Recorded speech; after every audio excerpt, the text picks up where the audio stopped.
right. I think we're good to go ahead and start here. Hello, everybody. Hello. It feels weird to be back almost. I almost for I it I'm like I feel nervous because like I haven't done this for so long and I feel like I've forgotten everything. Like it's I don't even know how to how to explain it. It's like I feel like I'm nervous like I'm streaming for the first time again. Um because I don't know. But it's great, to see there are some people here. Hello, Pirate specifically. I saw you. And uh, yeah, thank you guys for being back. I'm gonna be honest. I was like, a part of me was also nervous that like I would come back and just like nobody would be here. I think that's like every streamer's fear, honestly, that's what's gonna happen. But yeah, hello everybody. Welcome. I'm not a professor, but you can call me Nap. And I forgot. I feel like I've forgotten everything. I've forgotten everything about streaming, about what I was gonna say. It's all just gone. Also, let me know because, like I said, this has been a while since I've done this. Like, if audio sounds good, my voice, the background music isn't too loud, I'm not too loud, anything like that. Let me know. Um, yeah, it's been 3 weeks about. Yeah, almost exactly 3 weeks since the last stream, which is which is crazy. Even though I haven't been doing this consistently for like only like 8 months, it felt weird to take a break like that. But honestly, I think it was good that I did because I feel so much just like rejuvenated and like I have like so much like inspiration now of like other like I got ideas from my trip of like things that I want to stream and what I want to talk about, things that related to museums, to history, to research, like things that like I got just inspired, to like kind of do more with this beyond and not just streaming but also making videos as well and shorts and stuff, which I haven't done in a while because I was so busy getting ready for this trip and stuff. But yeah, it feels good to be back, and thank you guys for being here. So on that topic today, what we're going to be doing today, we are I'm going to be talking about my vacation and my trip.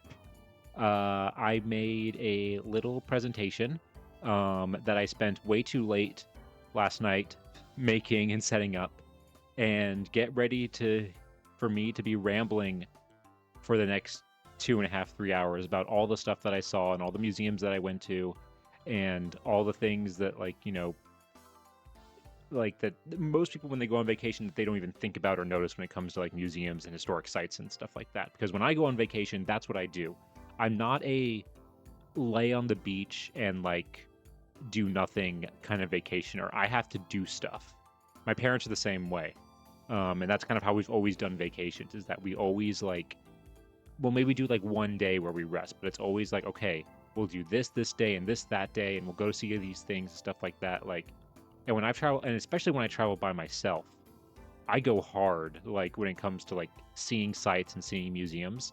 Like there are days where I remember when I did a big trip around Europe, before I went to grad school, I would go, like, there were days where it's like I would skip lunch because I was still in a museum and I wanted to see everything before they closed, because I can easily spend all day in a museum, in a decent sized museum. So that's how I vacation, and this trip was no exception. It wasn't as bad, because it wasn't just me on this trip. I was with my parents as well.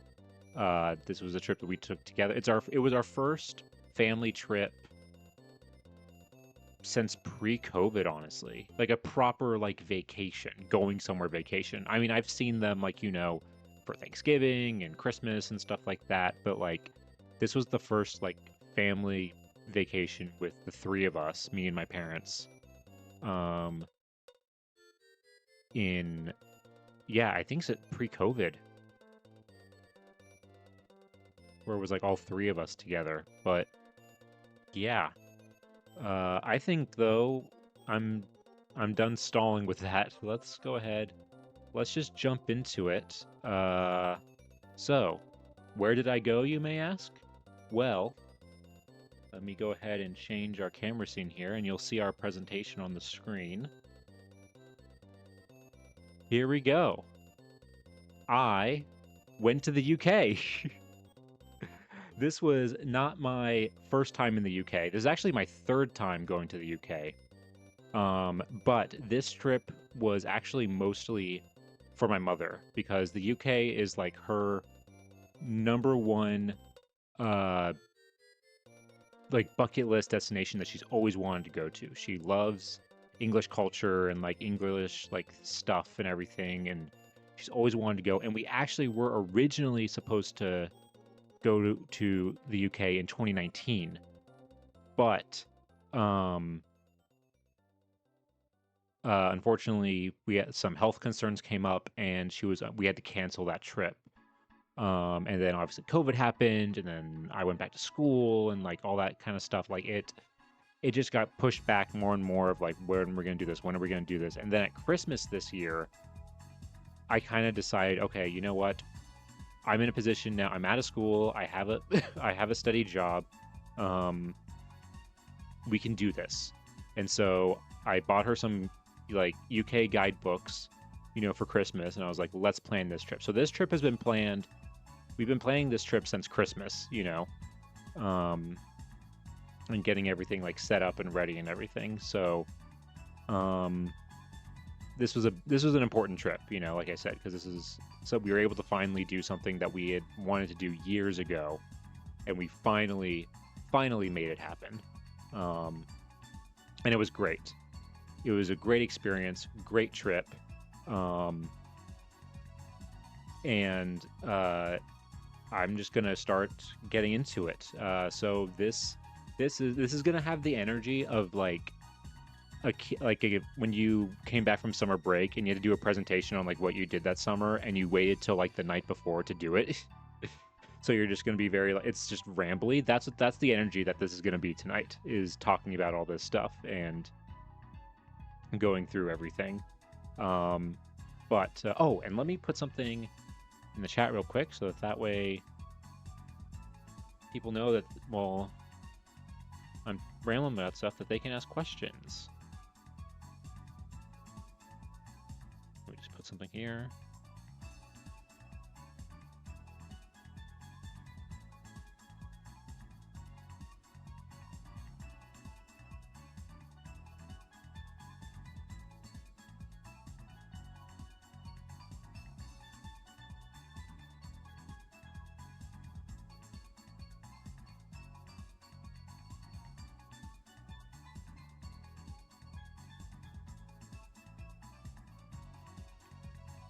Okay.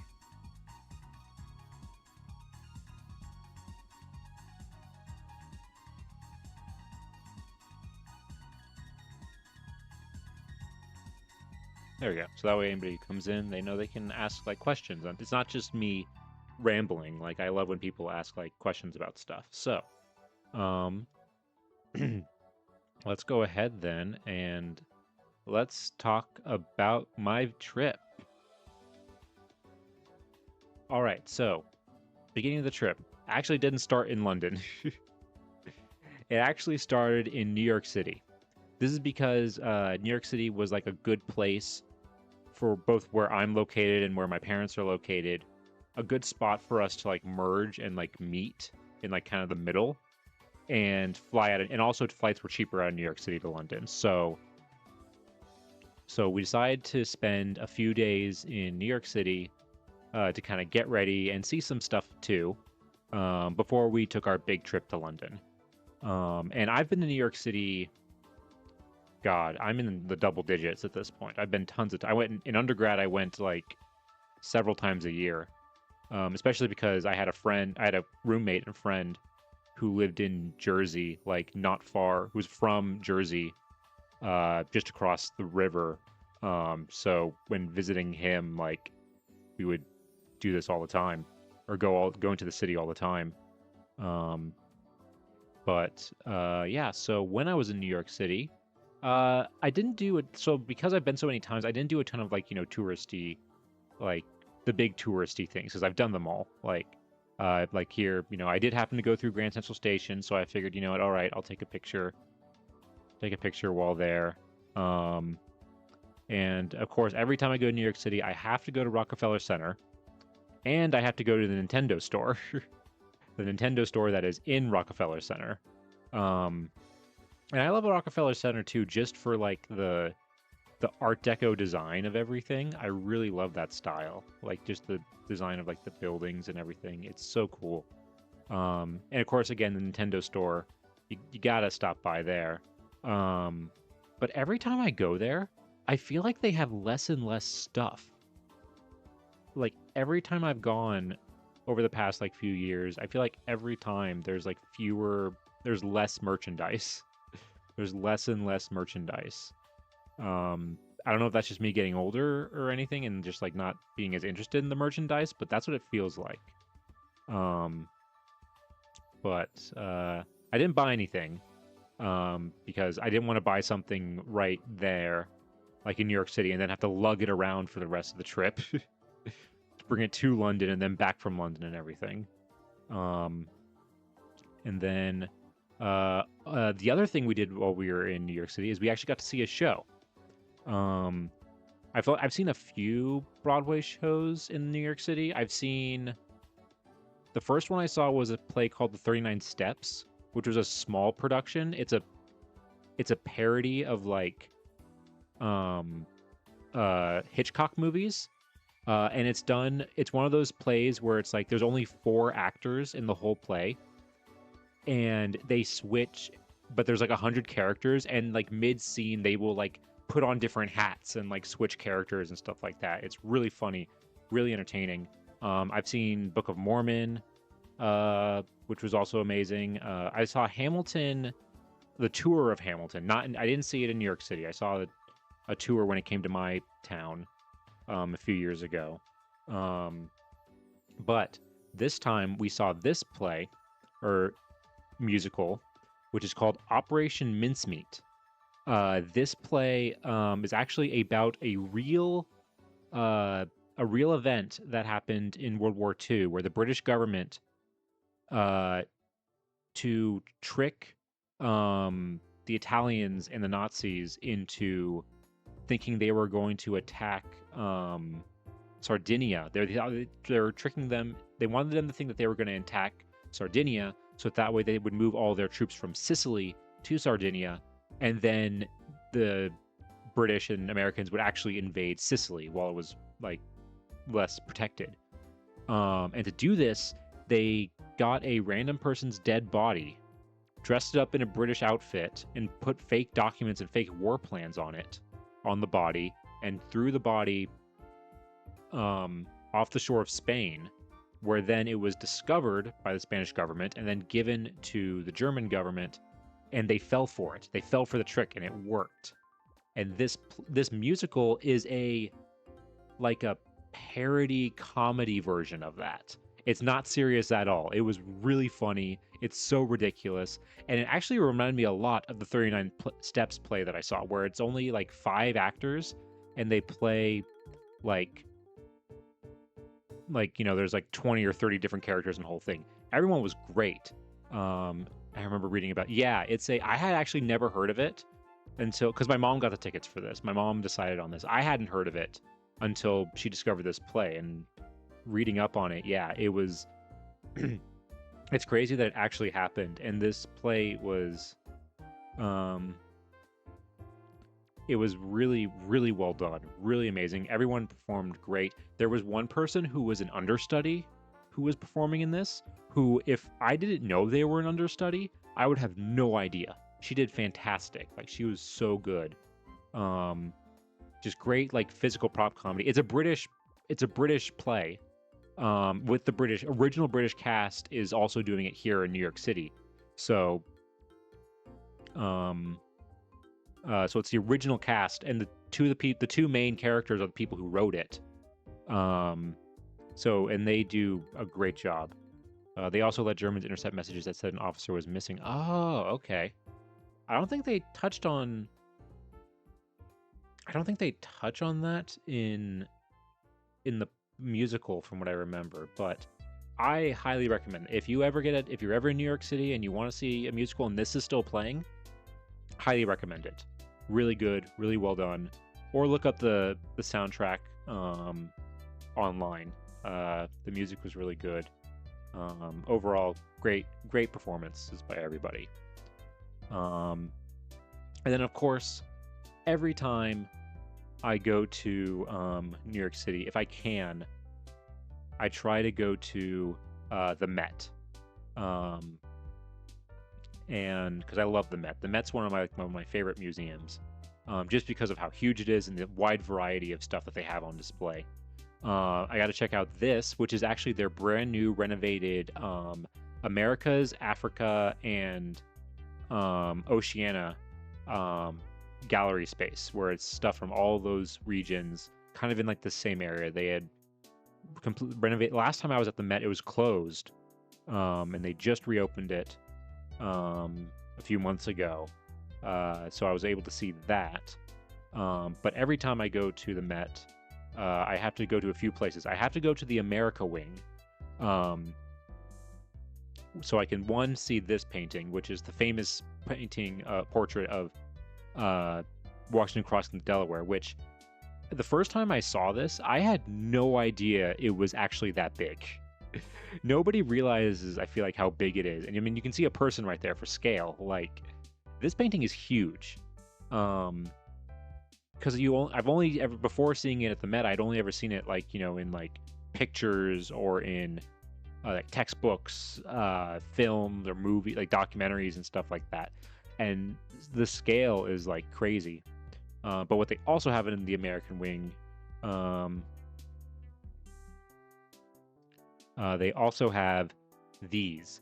I've heard you might be a little interested in American history. I mean, I've only mentioned it I don't think I've mentioned it that much. But they have also in the America Wing, they have paintings of my favorite. This is my number one favorite art style or art school, like, of all time, which is Hudson River Valley School painting, like landscape paintings. I love these paintings like so much. Like, they are absolutely beautiful in the amount of like detail that's in them, how they portray, how they do like natural like lighting and weather and like just the natural beauty that they portray. It's it's the only type of painting, because like I'm more of a history guy than an art guy. Like that's kind of more my thing. But this style of painting is like, it's the only type of like painting I can think of really that really makes me like, like feel something like when you look at it. Like that's because that's what they say, like you always do with art, which I do with some things, but this, nothing else compared to this. Like these are the only paintings I can think of where like, I look at it and I'm like, ugh, I want to blue skidoo right into that painting. I want to be if I ever got isekai'd, I want to be isekai'd into a Hudson River Valley School painting, like a classic Thomas Cole, painting. But they have they do these beautiful landscape paintings, and they also do beautiful paintings of like ruins as well, that are incredibly detailed, and so like, again, the lighting and everything. Also, it doesn't come across in this photo, these paintings are huge. Like, they're at least width-wise, these two paintings right here, the smaller one is at least 6 feet wide. Like, these are huge paintings, and they're so detailed, and I love it. I love this kind of stuff. So I always have to see these when I go to the Met. The other thing that I love is that they have at the Met is period rooms. Period rooms are basically rooms where a museum will like dismantle a historic interior in like a historic house or a historic building and then reconstruct it in their museum. And the Met has tons of these, and I love them. These are some of like the more like extravagant ones taken from European salons from like the 19th century, and other like like living rooms and parlors and stuff like that from that era. They're I just it's great because you get to see what you normally like furniture and stuff like that. You get to see it in its full context. That's what I love about it so much, and it really something it gives you an extra layer when you compare to when you see something like one of these couches or that painting or something like that. Like it gives you something else to it gives you context of like how it would have been used in that room and how it went with the whole room and everything and how everything ties together, and it's like it makes you feel like again you are in the uh it's like yes, exactly, Blue Water. It's fascinating. Yeah, like stepping into a time machine. Great to see you. Blue Water, thanks for being here. Yeah, that's exactly why I love them so much. And they, like I said, they have tons of these at the Met. These are the most extravagant ones, but they have some for 17th century American like cabin interiors, and there's a Turkish bath that they have in like a different part of the museum too. Like they have tons of these, and I love them so much. They're so cool. But what I also love about the Met is they have what's called open storage, which is something that some museums have been doing in the past few years, past like decade or so, where to help alleviate their storage problems that they have, because every museum in the world has storage problems. They have too much stuff and not enough space to store it. One of the ways that they kind of alleviate this is by converting some of their exhibit space into what's called open storage, where they will put things like this, all like things from their collection on display like this, as if it was in storage, but in a way that is viewable by the public. So not only are they helping alleviating some of their storage issues, they're also helping with making their collection more accessible. Isn't only like 20% is actually on. Oh, it's even less than that, honestly. Most museums, you're seeing less than like 10%. And depending on the museum, like probably even like I would say most museums, the most you're seeing is like 5%. And some of the larger ones, like the Met, British Museum, Smithsonian, you're probably only seeing like 1% of the collection. Or not even. Like there's so much stuff behind closed doors that people don't get to see. And that's been one of the critiques of museums kind of more recently, is that they have all this stuff, but they're not making it accessible and not sharing it, which is kind of the whole point. If you're a cultural institution that is trying to educate people about this stuff, why are you keeping it away from the public? And so this is one of the way that museums can do this. History hoarder, honestly, yeah. And I always say that collection managers like at museums are like dragons, in that they are in charge of they have all their stuff in the collection and they don't want anybody to see it. They don't want anybody to touch it, because they're so protective of it and they don't want to risk it being damaged or hurt or anything like that. But this is kind of like a good compromise to where you can see way more stuff. You can see way more stuff. It's visible to the public, and it's just I don't know. I love museum storage. I work in a museum, and I've worked with helping museums store stuff and setting up storage and stuff like that. So I love seeing stuff like this. I love just seeing stuff.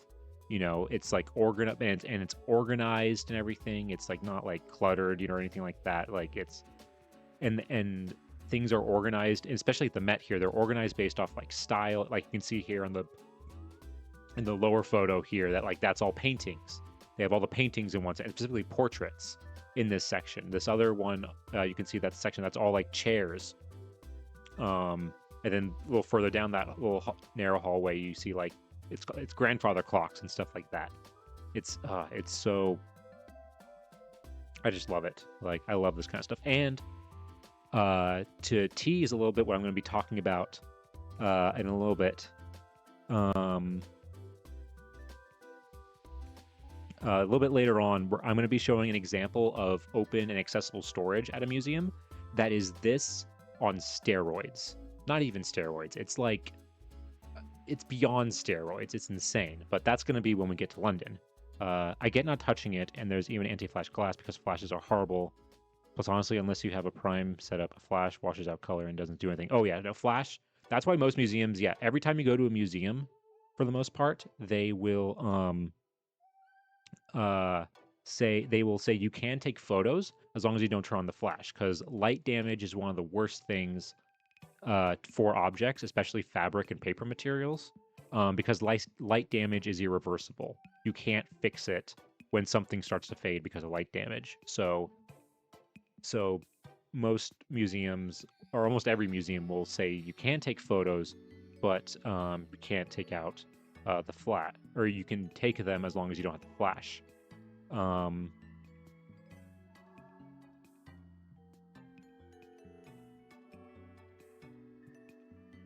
But if a museum offers a collection book with professional images and explanation, yes, some museums do offer catalogs. Also, a lot of museums nowadays, the big thing is posting all your collection online, sharing everything online to your like an own like collection database that you make accessible and searchable by the general public. That's what most museums are focusing on right now in terms of making things accessible, mostly through the internet and digitally. And yeah, but then they also do have exhibition catalogs as well. Like you just mentioned here, Otter. King Tut, your book on King Tut when it came to Dallas Museum of Art. Yeah, I have some museum catalogs as well, from museums or exhibits that I've been to too. So, and it's actually funny that you bring up photography, because that actually segues into the next place that I'm going to talk about that I went to, which is this. This is the Frick. The Frick Collection is a museum actually literally down the street from the Met.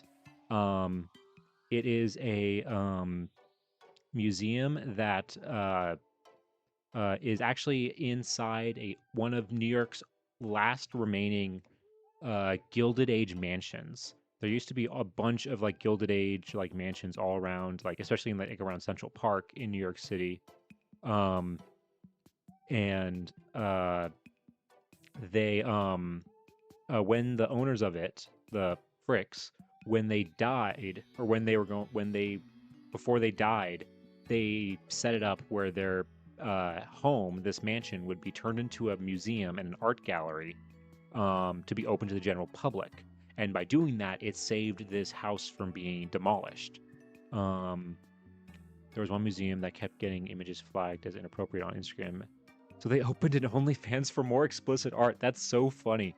I have to look up and see if I can figure out what museum that is. That is so funny. OnlyFans for art. Wow.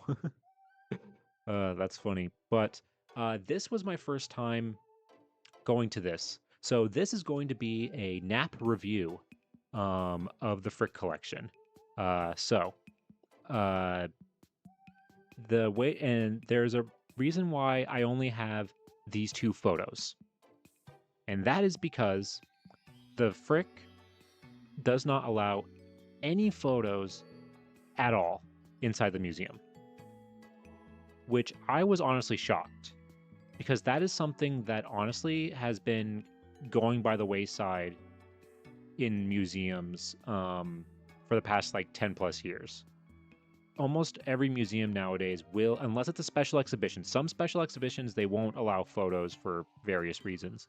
But the general museum, for the most part, you can take photos.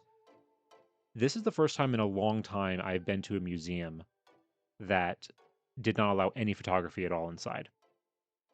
And that kind of set a little bit of a sour taste in my mouth when I went there. Also, the Frick collection, they just reopened this year. They were closed for like 4 or 5 years, doing like renovation works and like restoration and stuff like that. And they just reopened earlier this year. So they actually only have time ticket entry, where you have to pay for like a limited entry, like with just time tickets. And most of the time, they weren't sold out really when I was there, and we went on like a Saturday. and there were still tickets available. But, and this is one of the perks, one of the few perks about working at a museum, is that if you work at a museum and you go to another museum, and you show that you work, like if you show them like your work badge or some sort of work ID or something like that, proving that you work at a museum, they will let you in for free or at like a discount. And this is what we did at the Met. So I was able to get into the Met for free because I brought my museum badge with me, and I was able to get both me and my parents in for free, to the Met. And I was able to do the same thing here at the Frick. So, when I first went, so initially I thought it was, great, that like I had to be careful when I was thinking about this because I had to look at it not from the fact that I got in for free. I had to look at it, I had to imagine myself, okay, how would I have felt if I had actually had to pay for entry into this museum? So that's how I'm going to be looking at it and reviewing this. And basically, the Frick has really cool. The interior is great because they preserved the like actual like house itself for the most part. Some house spaces have been renovated to look more like a museum gallery. So it doesn't look entirely like a house. Like there's no bathrooms, there's no kitchens or anything like that, which honestly I do like seeing that stuff in a house, in a historic house museum, but I digress. The museum focuses on paintings, mostly paintings, some sculpture, some furniture, mostly paintings ranging from late Renaissance to like early Impressionist, like kind of in that range. So like 15th century to 19th century paintings, mostly from Europe. One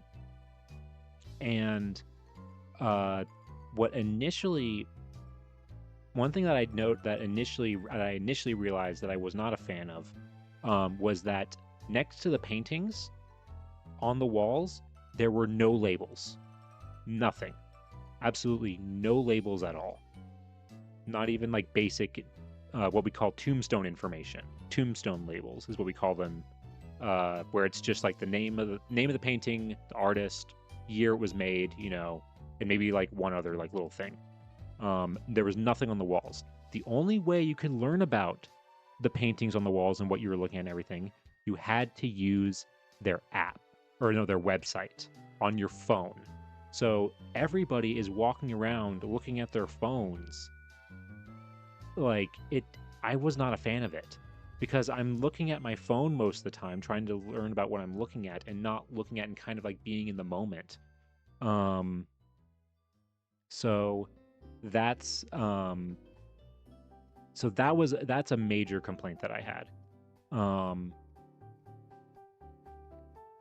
Is that I'm not a fan of that. I want to be able to kind of like look at the label and then kind of be able to like, I don't want to feel like I'm not looking at my phone the whole time. Also, what if you don't have, service? What if your phone dies or like you don't have any battery? You lose like so much like context and information about what you're looking at.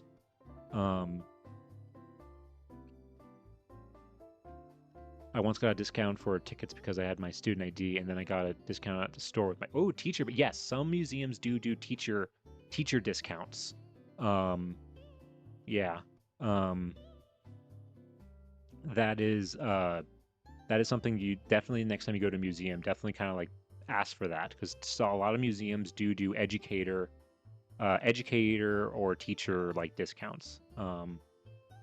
One museum I was at had QR codes you could scan and have some saying, giving info, but even they had the plaque. Yeah, exactly. This place had nothing.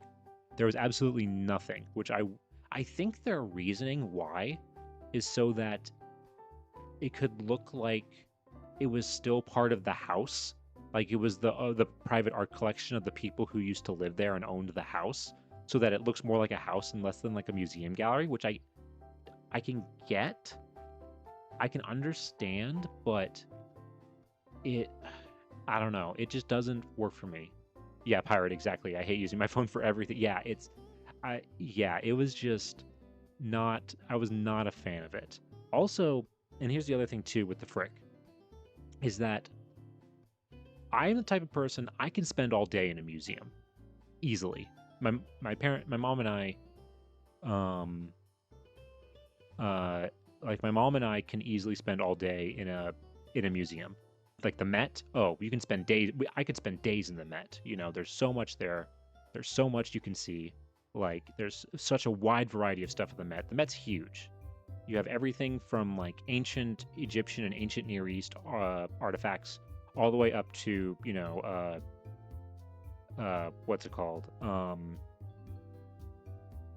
Like impressionist, like contemporary art. Like there's so much there. The Frick, we went through the whole thing in less than 2 hours. And this is the thing. The Frick costs the same price per ticket as the Met. They are both $30 a ticket. Now, like I said before, I'm not a big art person. So I was able to go through, like, compared to like history, like I'm more of a historical object kind of interest, like kind of person. And this museum is strictly like paintings. And it had some great paintings. It had some Rembrandts. I remember it had some, I think it had a Renault, and a Monet, like some good stuff. But just the amount of stuff that was on display and the house setting itself, personally, if I had paid the $30 to go in, I would not have felt like that was worth the price, personally. If you're somebody who is super into like that type of art, if you're into that like type of thing, if you're into like that type of art and like that type of paintings, like that's really what you're interested in, you'll probably like this a lot more than me. And maybe you'll feel like it's worth the money. But if you compare the two, because they're both for the same price, the Met and the Frick, it's no contest. The Met is like so much more worth the money than the Frick collection. So, if I had to rate it on a scale of like 1 to 10, if I had paid, I'm not going to do it because like I said, I did get to go in for free. If I had to pay, combined with the fact that there was no labels, you had to use your phone, and I was able to go through it so quickly, I'd probably give it a 6 out of 10, 7 out of 10 to be like at most. So yeah, so that is my that is my review. That is Nap's review of the Frick collection. Thank you for coming to my TED Talk. Let's see here. Don't take photos. Also, use your phone, but definitely not that photo. Oh, they have security guards in every single room. Oh, that's the other thing too. They have to, because they have the no photo rule, they have to spend so much more money, staff cost, because they have to have people in like every single gallery room. Because there were people in every single gallery room, making sure people aren't taking photos. So you're also spending more money when you don't necessarily have to, like, on that. So yeah. If you're in New York City, honestly, I highly recommend going to the Met. If you had one between this one or the Met, 100% go to the Met. You'd love the Ringling Art Museum in Sarasota. Ooh. That name sounds familiar. I think I've heard of it. If it's an art museum that has like I love art museums that have a wide variety of stuff. Like that's kind of like my bread and butter, is like a wide, like going through like all of like history, like human history and stuff like that. That's the best. All right, so that was that was New York City. Now we get to the real meat of this, which is London. Now, I do want to preface this. We were in London at an interesting time. We were in London for 6 days. 5 of those 6 days, there was a tube strike. So the tube was basically out the entire time we were there, except for our last day, our last full day. And then the other thing was that on the 6th day, there was a giant protest rally in London. I think they said like 100,000 people or something like that. That completely shut down the area that we were in. We were in a hotel right off Trafalgar Square, and this like protest thing was happening like a block over from me.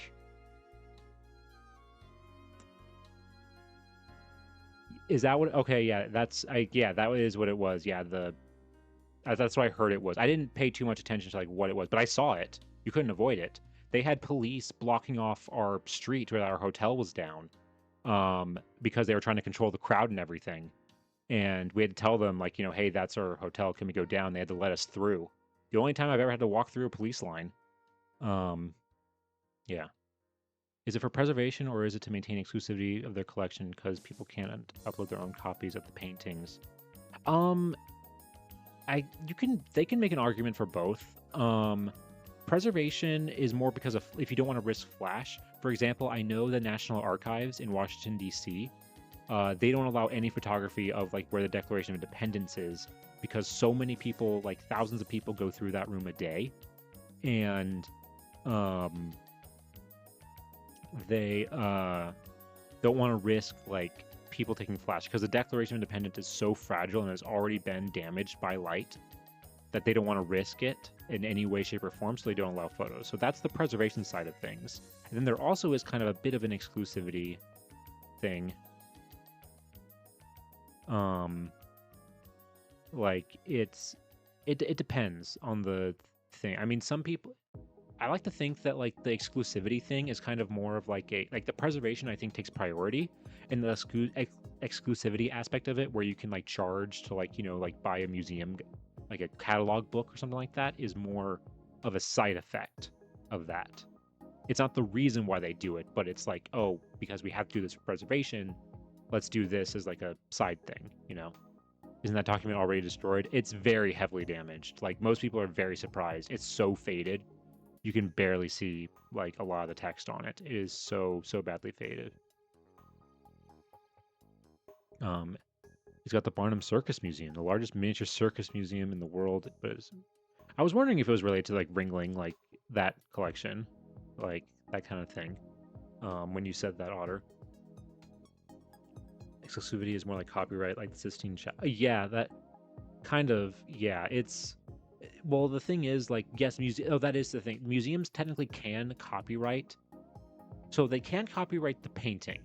Like, you can technically take a picture of the painting in the museum if the museum allows it. Copyright wise, you are legally allowed to take the photo of the painting because that painting is in the public domain. But if the museum takes a photo of the painting and then uploads that picture to their online database or into their own like thing, they have the copyright of that photo, so you can't use that photo for other things. That's what some museums do. Yeah, it's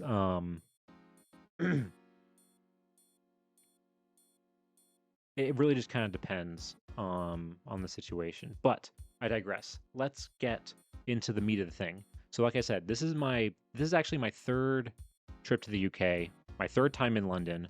And because of that, I had done a lot of like the big things in London. Like I just walked by like the Westminster Chapel and Big Ben and stuff like that. Just quick photo and keep moving. Because I've seen them before, and my parents got to see them and everything. We didn't go inside Westminster because it was busy. But we also went to, like I said, we were in a hotel right by, where we were right off Trafalgar Square. So we actually went to Trafalgar Square. We walked through it a lot to get basically everywhere. To get the tourist. Oh yeah, my parents and I, when we travel, we try to avoid all the tourist traps like as much as we can. At least the scaffolding is gone. Oh, the last time I was in London, which would have been 2019. The last time I was in London, yeah, then Big Ben was entirely covered in scaffolding. Back in 2019. So I did see it in scaffolding, and so this time it was nice to see it again, um, without the scaffolding, and how they've like recently restored it and everything. But while we were on Trafalgar Square, we did go to the National Gallery, which is a great, great museum. It's free. That's the one thing I do like about London is that majority of the museums are free. Um, but the main reason we went to the National Gallery is because my mom is a big Van Gogh fan. She loves Van Gogh is like her favorite artist. So of course we had to go see, the sunflowers there. And then I went to go see this painting right here. This is by artist Jan van Eyck. This is a painting that I learned about when I was in undergrad in my art history class, and I love it just for like the detail that's in it. It's called the Arnold Finney portrait. Portrait of this couple. And what I love about it is you can't really see it in this photo, but like here in the center, um, there is this mirror here. There is a reflection of the back of these two people, and you also see the painter as well in the reflection here. And he signs his name right here above the mirror and everything. I love paintings that have like detail like that. That is like one of my favorite things in this. This is one of my favorite paintings of all time, just because of that detail that's in there. But they had other great stuff here at this museum. They had Rembrandts, they had Michelangelo's, Raphael's, Da Vinci, all the big guys. So definitely, it's a great museum. But we went through it quickly because I've been there before, and my mom mostly just wanted to see Van Gogh. And then I also discovered, not far from Trafalgar Square, there was something else. Does this guy look a little familiar? Something about this guy look a little bit familiar?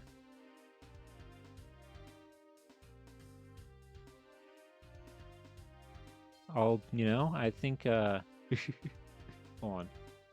Something something about this guy look familiar? Huh? That is me. Look at me. They got a statue of me in London. I discovered this literally by like accident, like a day or two into my trip, where like, because I knew Samuel Johnson, who is the guy who is this painting, who is my PNG. I knew he was from England, but I didn't know if he lived in London specifically, and he did. And he has a statue of himself,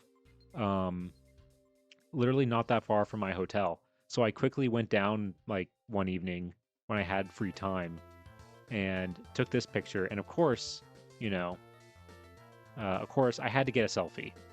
I mean, look at that. How often do you get to see a statue of yourself in the city that you're visiting on vacation?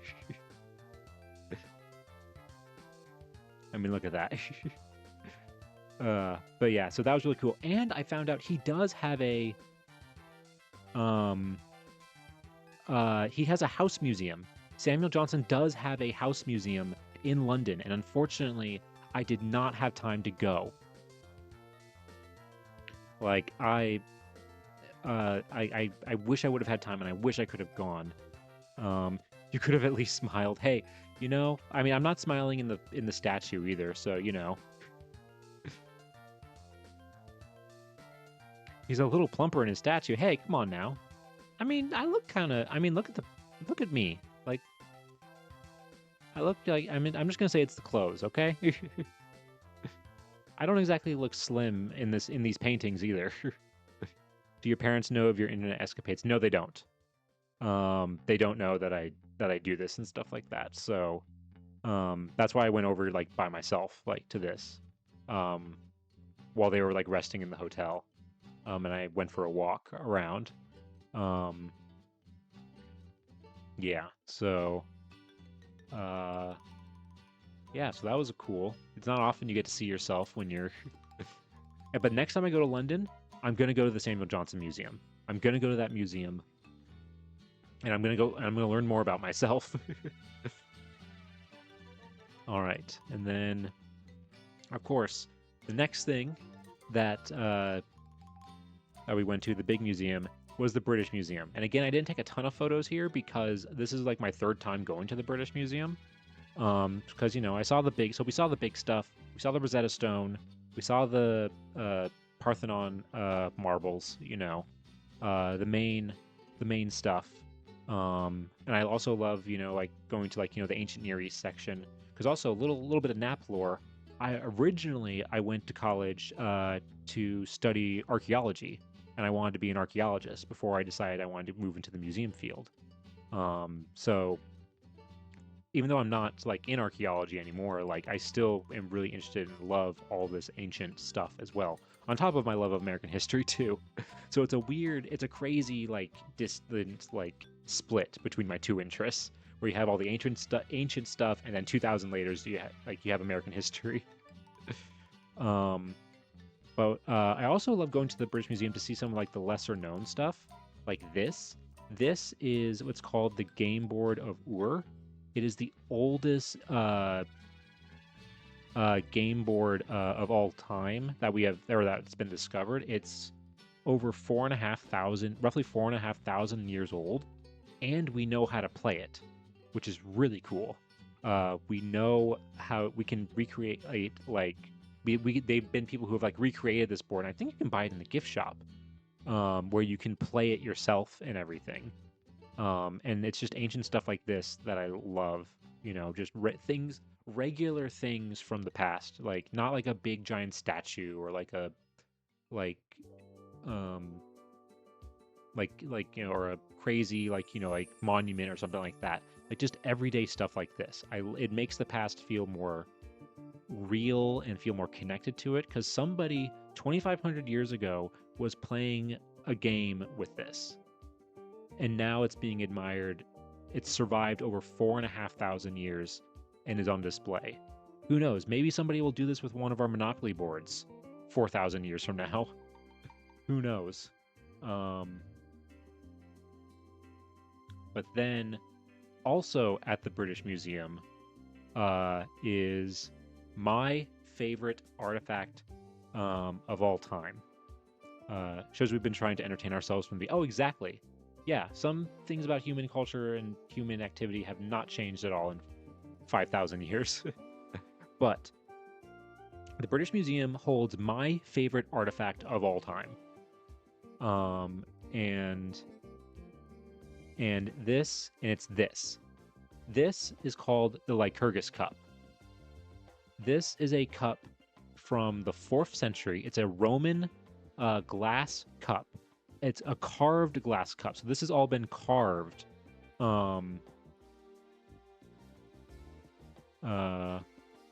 It's all been beautifully carved and etched into the glass.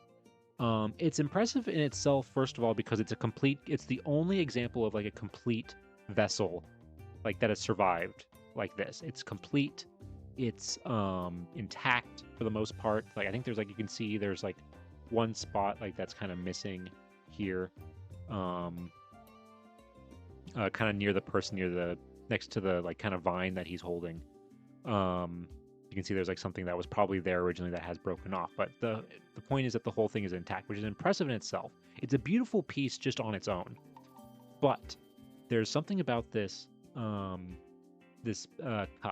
that is it makes it even more unique, and that is the type of glass that it's made out of. It's made of a form of glass called dichroic glass, and this is a type of glass that naturally appears green, but when you shine a light through it, and you can see it here, when you shine a light through it, the glass turns red, and it changes colors when you shine light through it. This is the largest example of this type of glass from the Roman era.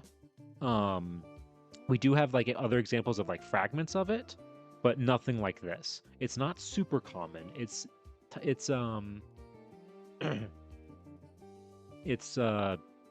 there are like smaller like fragments and like other examples of this type of glass, but it's not super common. Um and for centuries we had no idea how the Romans did this. We were not able to recreate this or understand how the Romans were able to get the glass to change color like this. That is until I think it was in the 90s.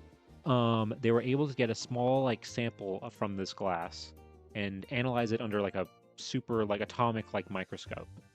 And what they found was that in the glass were nano-size, like nano-size fragments of silver and gold dust was mixed into the glass. And the light, when it reflects off of those pieces, is what makes it change color. So this basically means that the Romans accidentally discovered accidentally created nanotechnology. It's very experts believe that the Romans didn't fully understand why this happened, like why this glass or how exactly this glass was made. What likely happened is that this glass was made in the same place, like in a workshop that also had a lot of like metal work being done with like silver and gold, and that was just kind of like in the air or like on a nearby table or something like that, and it got mixed into the glass, and this kind of happened more on accident. Because this, like I said, this glass isn't super common; it's rare, so uh, it's I just love it just for the implication that like the Romans accidentally accidentally had like nanotechnology. But yeah, and combine that with the fact that the cup itself is beautiful. Like it is just a beautiful cup on its own with the glass and everything. And that's why I love it so much. That's why this is one of my favorite um artifacts of all time. Let's see. I commonly do that with things from today. Wonder what someone in 1,000 years will see this and think about. Oh, I do that all the time too. I do that so often when I look at when I think about like just everyday things. Like put the Monopoly board on a self-tipping table. Yeah, there you go. Got it. Yeah, it has to be put in context. Pirate. It has to be put in context of how it would have been used. My grandparents collect rose gold glassware. Okay, yeah, I've heard of. Hold on. I've heard of rose gold. I just want to make sure I'm thinking of the right thing. Oh yes, okay, I have. Mm-hmm. Okay, yes, I have seen that. Yeah, everybody, I feel like that's kind of an older generation thing. Uh, like that's kind of like ceramics are kind of going out of fashion with like younger generations, and like older like china and like ceramics and stuff like that are kind of not being inherited or not being wanted by like younger generations. So you're already starting to see a lot of like china end up in like auctions and thrift stores and stuff like that because younger people don't want it. I pity the person who's tasked with sifting through TikTok and all other kinds of media like that. Oh yeah, in the future, if any of it survives, that's a whole other thing of just digitally like what will survive in the future. Um, but yeah, so that was the British Museum, and then another place we went was the Churchill War Rooms. These are the war rooms that Churchill used underground during the war. Um, and that have been well preserved because after the war ended, a lot of them were just closed and like sealed off for decades. And then they reopened, they were rediscovered, and then like they opened them and turned them into a museum. Again, I didn't take a ton of photos here because I have seen them before, but it's really cool, especially if you're into like World War II and like that type of history. They're just really cool, just how well preserved they are, and like all of these maps that you see like on here, the walls and everything are like still there. There's still like pinholes, and some still have pins in them from that time. I remember they found somebody's or they went to like somebody's office and like in their desk there was still a sugar ration still inside it from like the 40s. Um, yeah, and like all these tables, all these like documents and stuff like that, the maps like all over the walls and everything. This was this room right here specifically. This was Winston Churchill's room. All of his furniture and everything, and his desk and stuff like that. They also in this museum have a little. They had a little museum for Churchill that goes through Churchill's like whole life and career and everything, it's a good little like exhibit space and everything. However, the layout is weird. It's not a great layout because it's a little hard to figure out chronologically where you're supposed to go next. But other than that, still really well done. Goes through everything you would want to know about like Churchill and stuff. And the ants hadn't claimed it. What does that say about its quality? I mean, it was wartime ration sugar, so it probably wasn't great to begin with. But also, you probably don't get a ton of bugs down here, because it's, like I said, it's very sealed off. It's very kind of just like dark and everything. Like it was meant to survive, like a bomb. So, they had to make it sealed off and everything. So that's probably why there weren't that many bugs or bug damage or even like rodents or anything like that damaged down there. And then of course we also went to the Tower of London.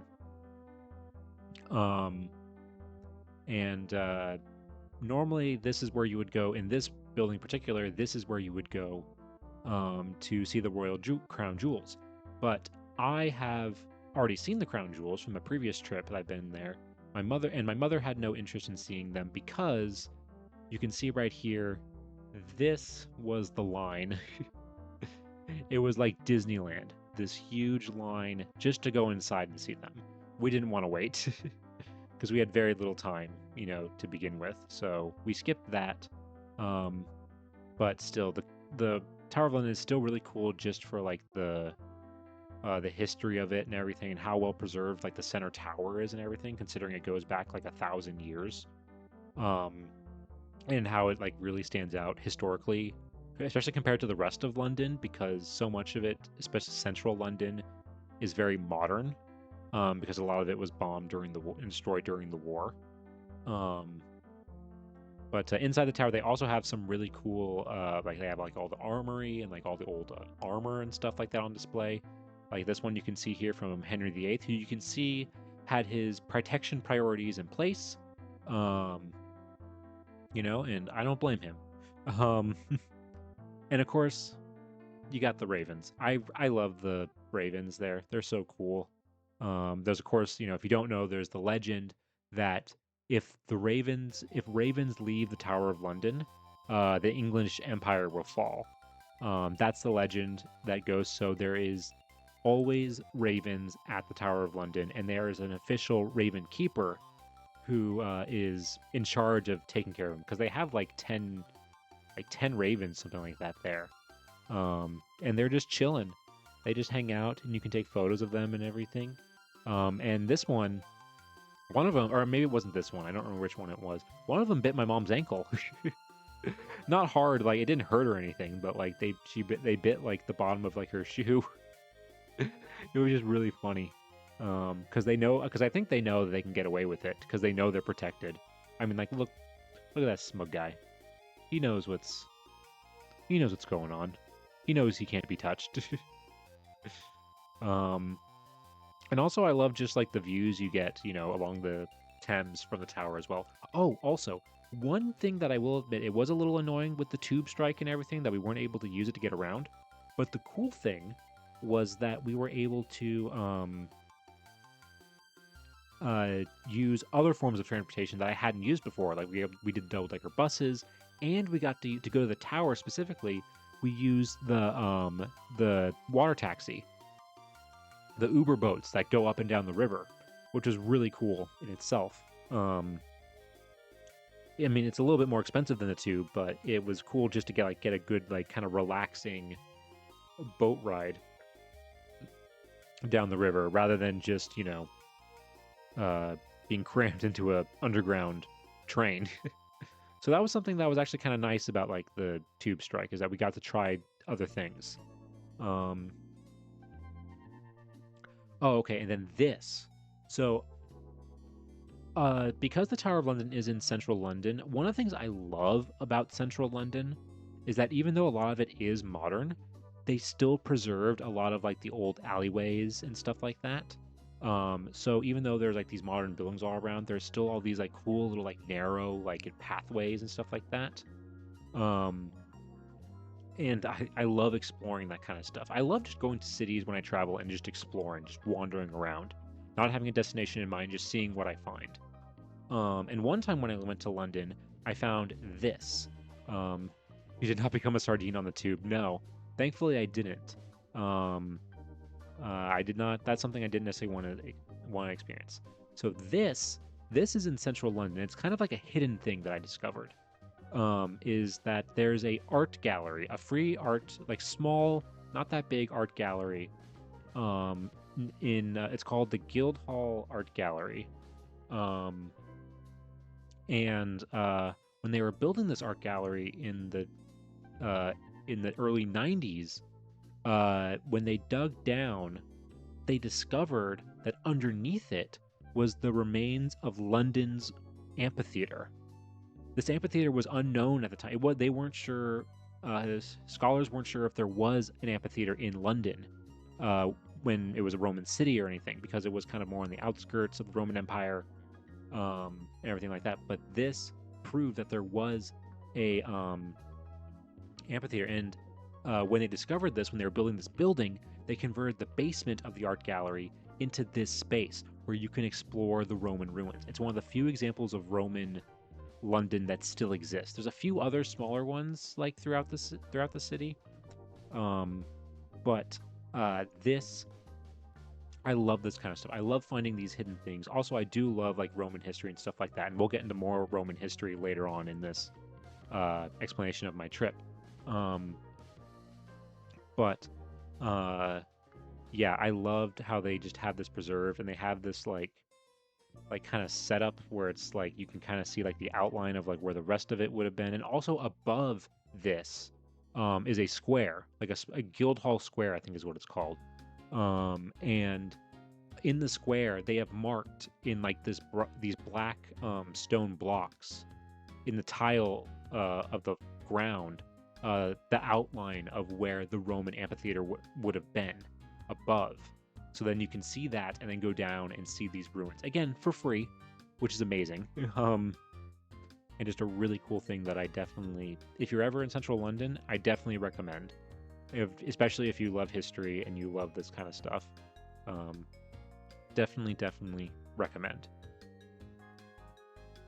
Oh, and then okay, so this was another small thing that I did, and that is London has a lot of famous department stores, and this one is specifically the Fortnum and Masons, one of the oldest department stores in London, and it also has it also is one of the few that's preserved its historic interiors, so it still has like a Victorian feel when you walk around it. And I want to give a shout out real quick. Hold on, because this was recommended to me by someone who I watch.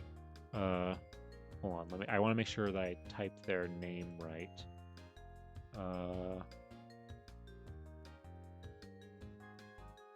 So I hope this works.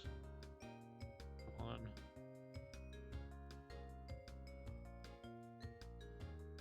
There we go. Yes. Okay. So this was recommended to me by Gentle Vibes, who is on Twitch. She does co-working streams, very cozy, very just chill atmosphere, co-working and studying streams, which I highly recommend.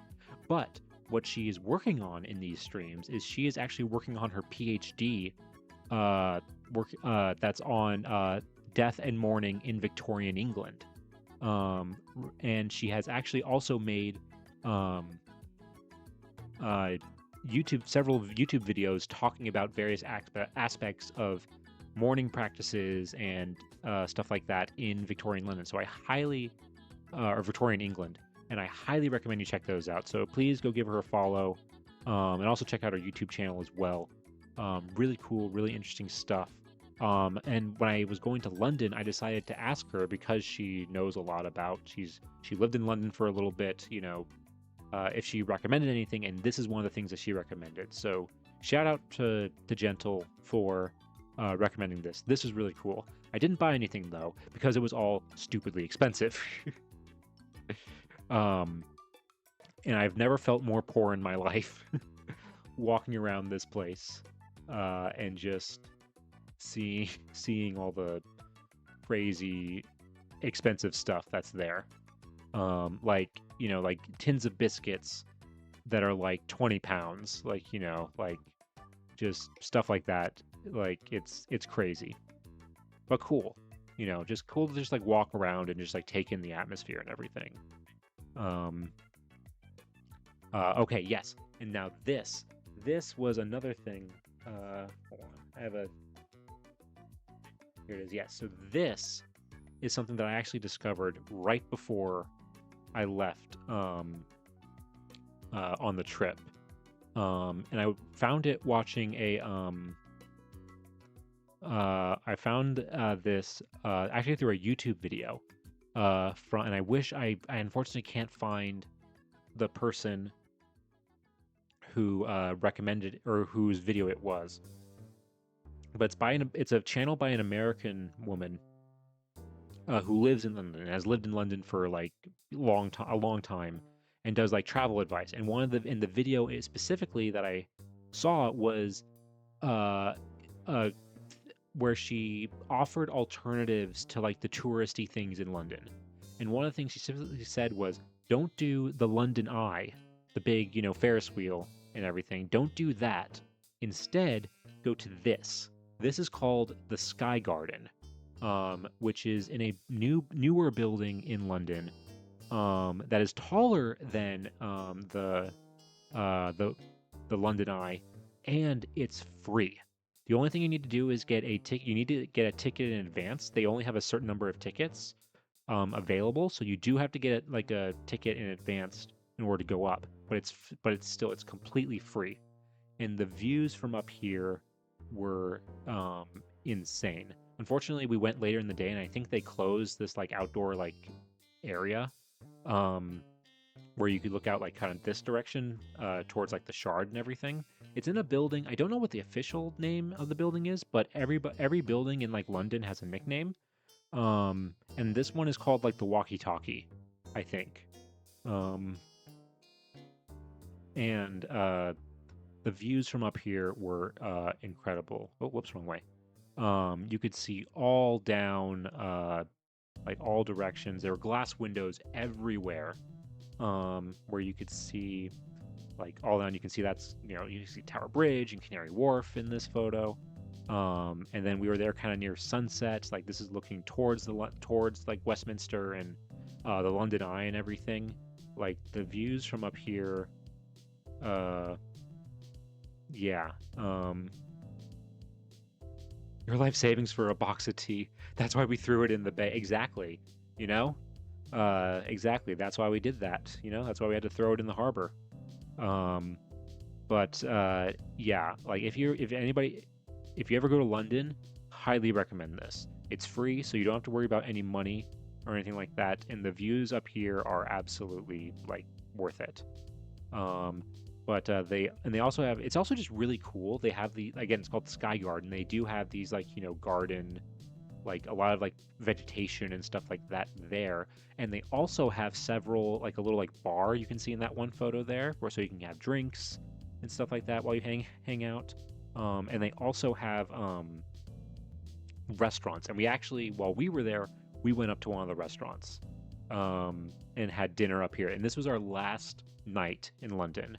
And it was the best way I think we could have ever spent it. It was so nice just being up there and looking out over London while eating. It was a great restaurant, great food. Yeah, highly recommend. You don't have to eat or drink or anything when you go up there. Just highly recommend going up there, just in general, if you're in London. Then some. Okay, now we're starting to get into stuff that was new for me. So I'm going to be talking a lot more about some of these other things. And hold on, I'm going to take a drink real quick because my voice is probably going to be gone tomorrow because of how much talking I'm going to do tonight. But that's okay. I don't have any meetings at work tomorrow, so.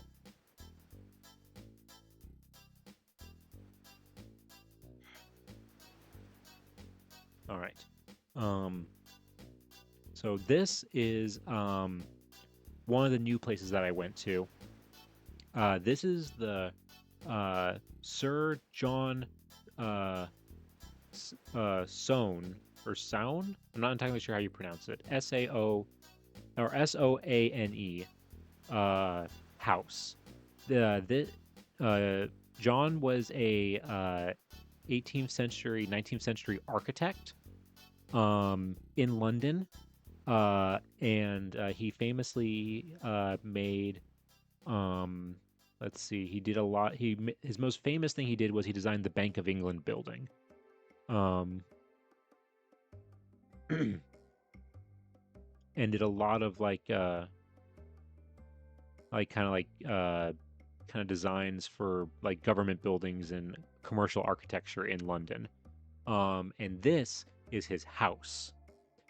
Because when he before he died, he wanted to turn his house into a museum so that people could learn about architecture and stuff like that after he died.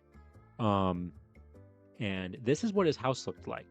He was obviously, as you can see, a collector, and he had so much stuff on display. It was so cramped and tight, but also kind of organized in a way.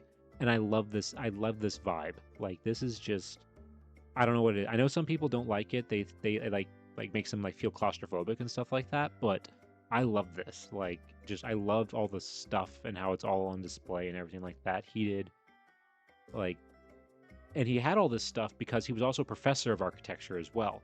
And so he would use all of this stuff as like inspiration for himself and for his students. And the whole house, I mean, like this is looking up from that same area, from like the bottom, like kind of basement area. It's so cool, like just how well designed it is.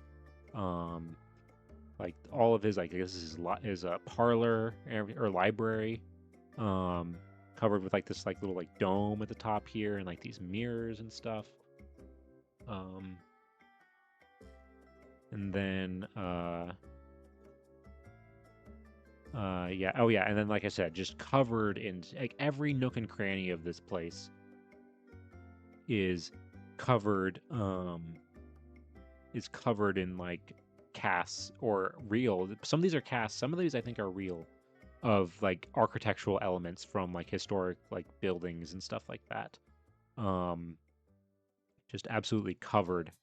And it's not all like that was more like kind of great ancient like Roman and Greek stuff up like in those previous photos. This, he also had a medieval room.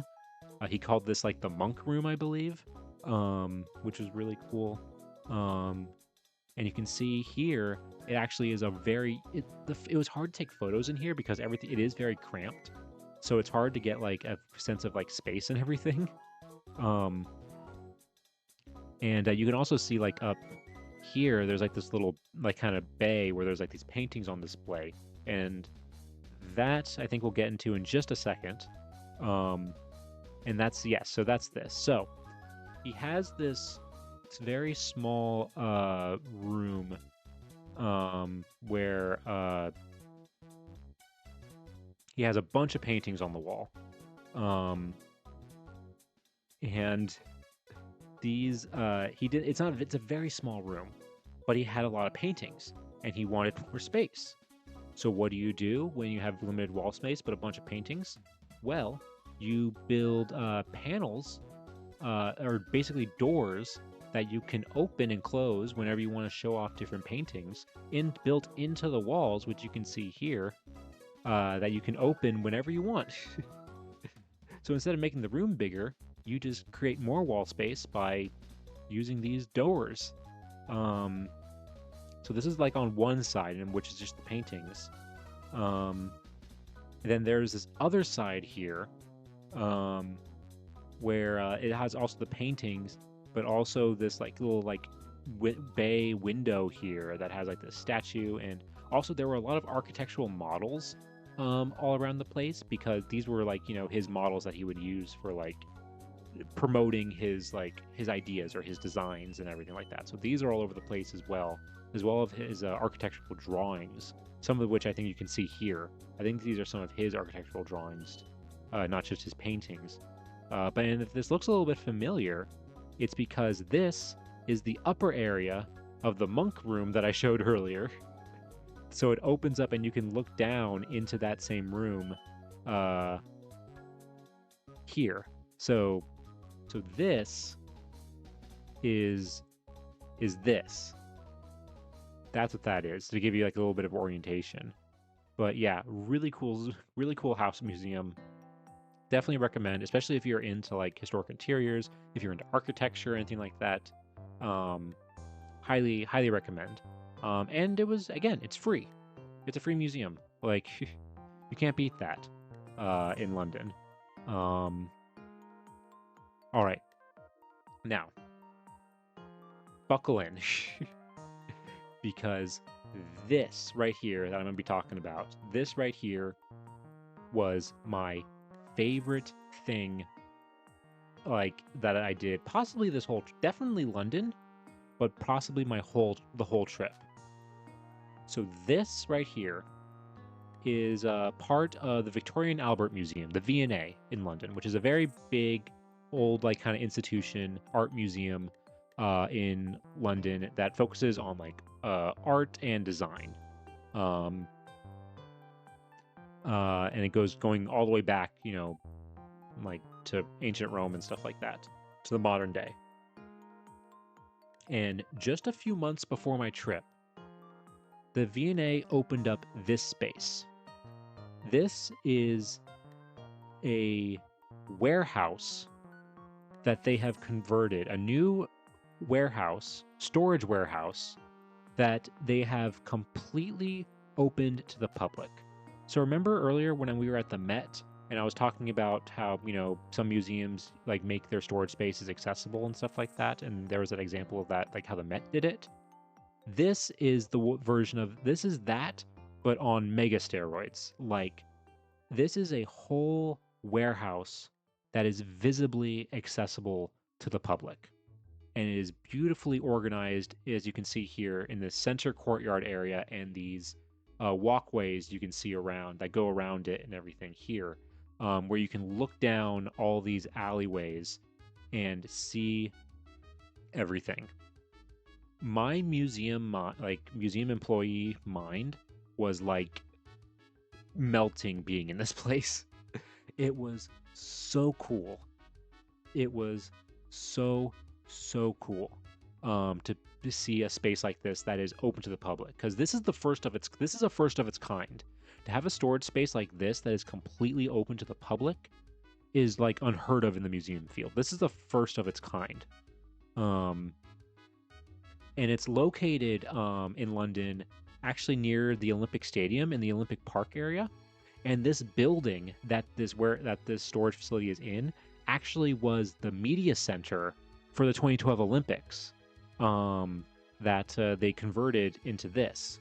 And God, this place is just incredible. Like, there's like the fact that you can see, like, literally you have a wide view of like everything that is on display is like so cool. Like, it's, oh God, I was almost drooling being in this place. And what's also really cool is that because this is such a large warehouse space, they are able to display things, and the public is able to see things that normally are too big to put on display in the regular museum. Things that haven't been seen by the public for decades can be put on display here. An example of which you can see on the wall here. This is a facade of an old brutalist, like from the 50s or 60s, from a brutalist apartment building that used to be in London, that the museum saved a part of, and it's now displayed here. And again, that's something that they would not be able to do in the main museum without completely building a new gallery space probably for it. But in a place like this, it can be on display, because they have so much space. Same with this, like, underground. And they also have like a little window here in the floor so you can look down and see what's below you. Because there's like, this walkway here that people are, or this center area that people are walking on is not the ground floor.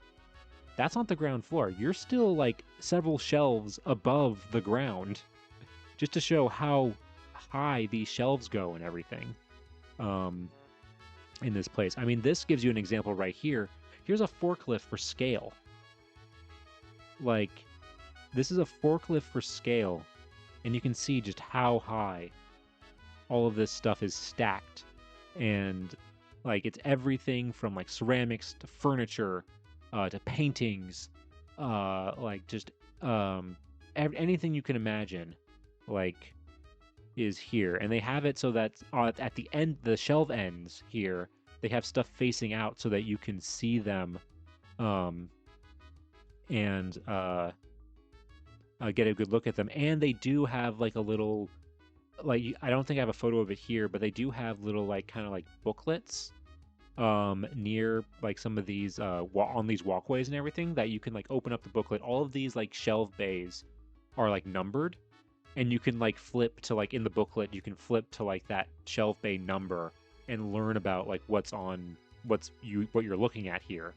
And they are rotating these out. Like, they change what's on display at these end shelves every few months. So it is also it's not like permanent, like in place either. And they also here along these walkways have little like areas and like little examples of like things that they're doing about how museums work, because it's not like a regular museum that just focuses almost exclusively on the things that are on display, like the art and the other stuff like that. This place also talks about the museum process and like what goes on behind the scenes. For example, here this is about preventative conservation and things that museums do to monitor for things like pests and insects, which is like these like little bug traps here.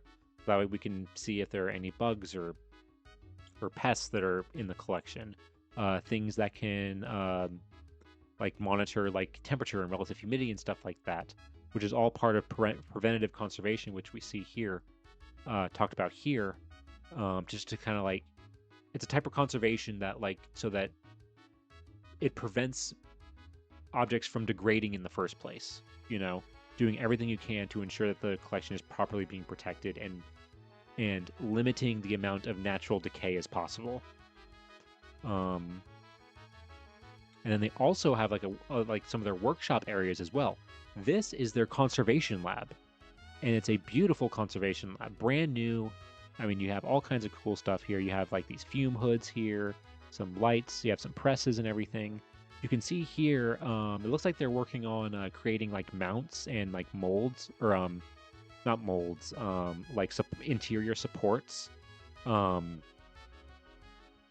for shoes, where you can see they've made like inserts and supports here, so that way they don't like, they can keep the form of the shoe and it doesn't break down over time, and like deflate or bend and like get stuck in that type of position. Woodworm must be a real, yes, stuff like that.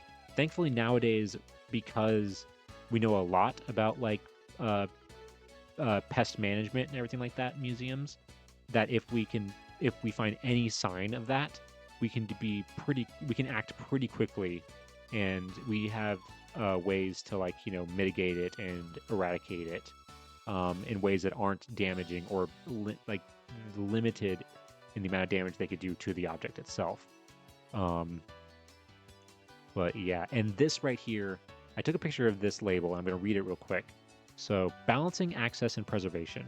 The V&A preserves its collection on behalf of the public and for future generations. We work to find a balance between protecting objects to avoid irreversible changes and making them permanently accessible to all.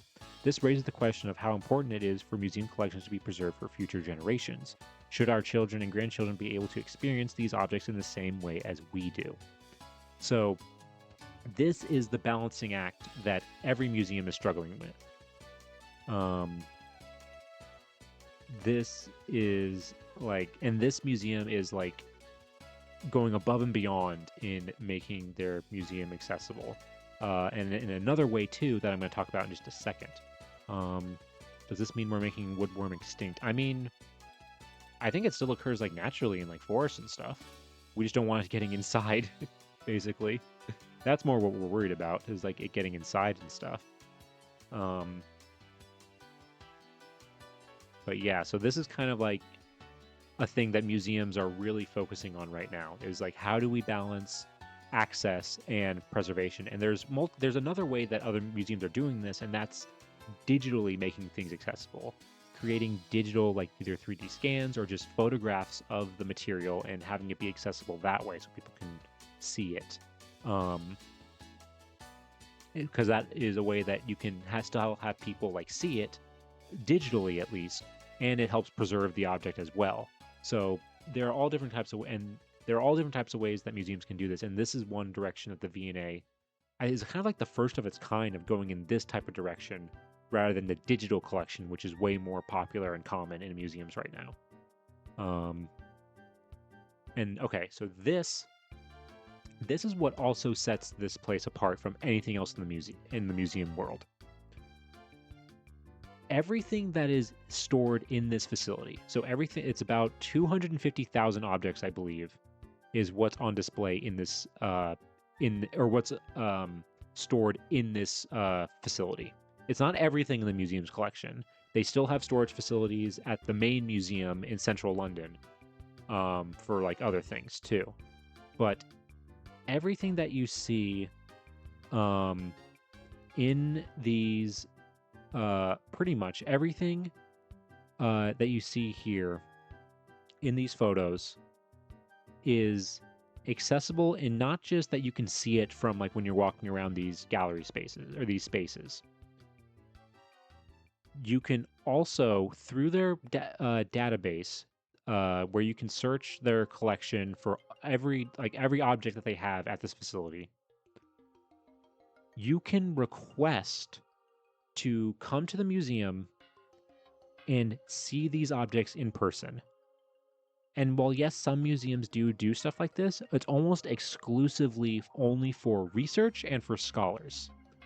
However, the V&A is saying screw that.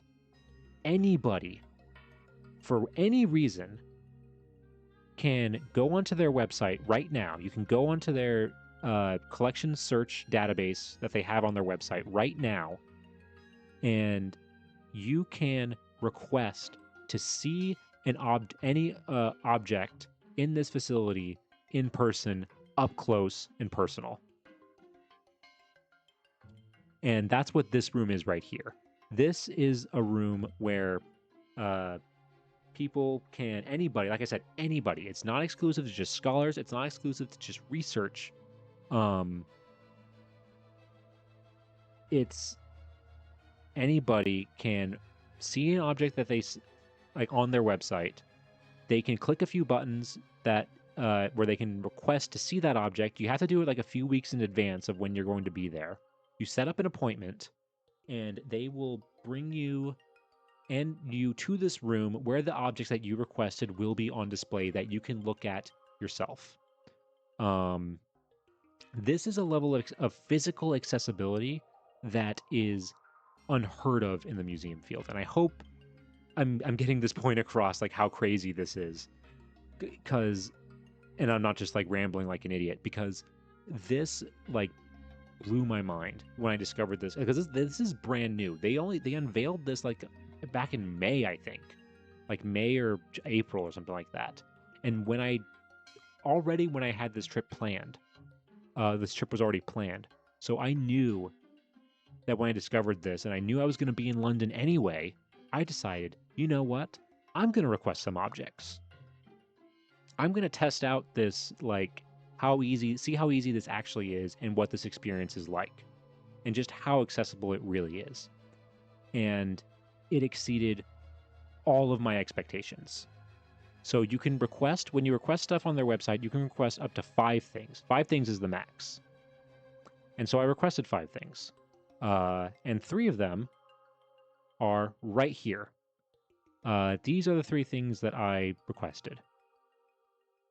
And I requested them for a variety of different reasons. I wanted to request a variety of things, like different sizes, different types of material, and stuff like that, to see how they would handle them and how they would display them for you and stuff like that. Um, so, and I also went with things that like have a record in their online database, but not necessarily have a photo. Because some things it says like, okay, like it just has a description of an object, but that object has not been photographed yet, and that photo has not been uploaded to their database. So then that's what happened with this right here. This is a lamp. And when you look at this object online, there's no photo. It's just a description, and it just says lamp from the 18th or 19th century. And before I saw this, I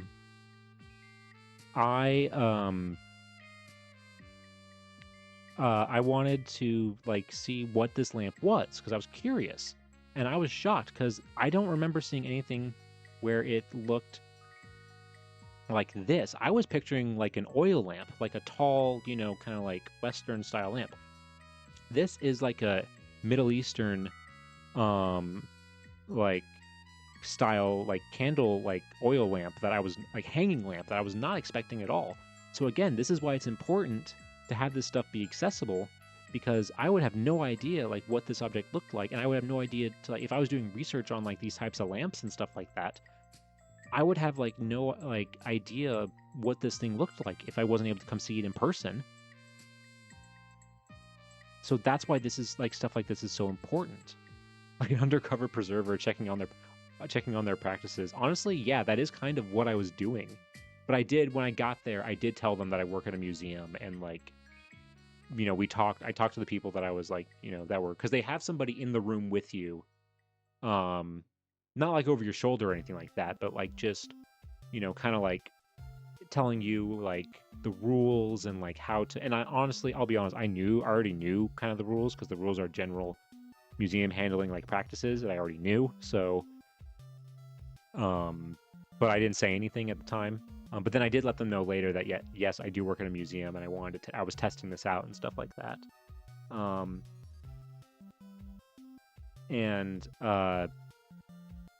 So this is one of the things was this lamp. Then this other thing was this. So I wanted to do some sort of like fabric or textile thing, and I discovered on their database this hat. This hat is a top hat that was worn by Robert Downey Jr. in the movie Chaplin, when he played Charlie Chaplin. And so that was like really cool that you could actually like, again, get up close and personal with these things from like movies like that, because they do have stuff like costumes and stuff from movies in this collection. And what shocked me the most was the fact that they do have you wear gloves, but that I was allowed to actually physically handle a lot of this stuff. That's what shocked me the most. Like, I didn't just get to like, look at it or like, and you can take photos, you can take video and stuff like that. But I was able to actually physically hold it and even flip it over so that I could, for example, if I wanted to see the maker's mark inside the hat. Because the maker's mark is not available online. It's not in the photographs that they have for this hat online in their database.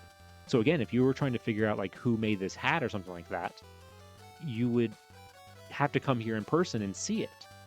Which again is why this is again so cool and so important that this stuff is accessible in this way. And then a third thing that I requested was this lithograph. Now, there is a reason why I chose this particular lithograph in this case. And does this guy down here sitting here, does he look familiar? Does that guy look a little familiar right there? Well, that's me.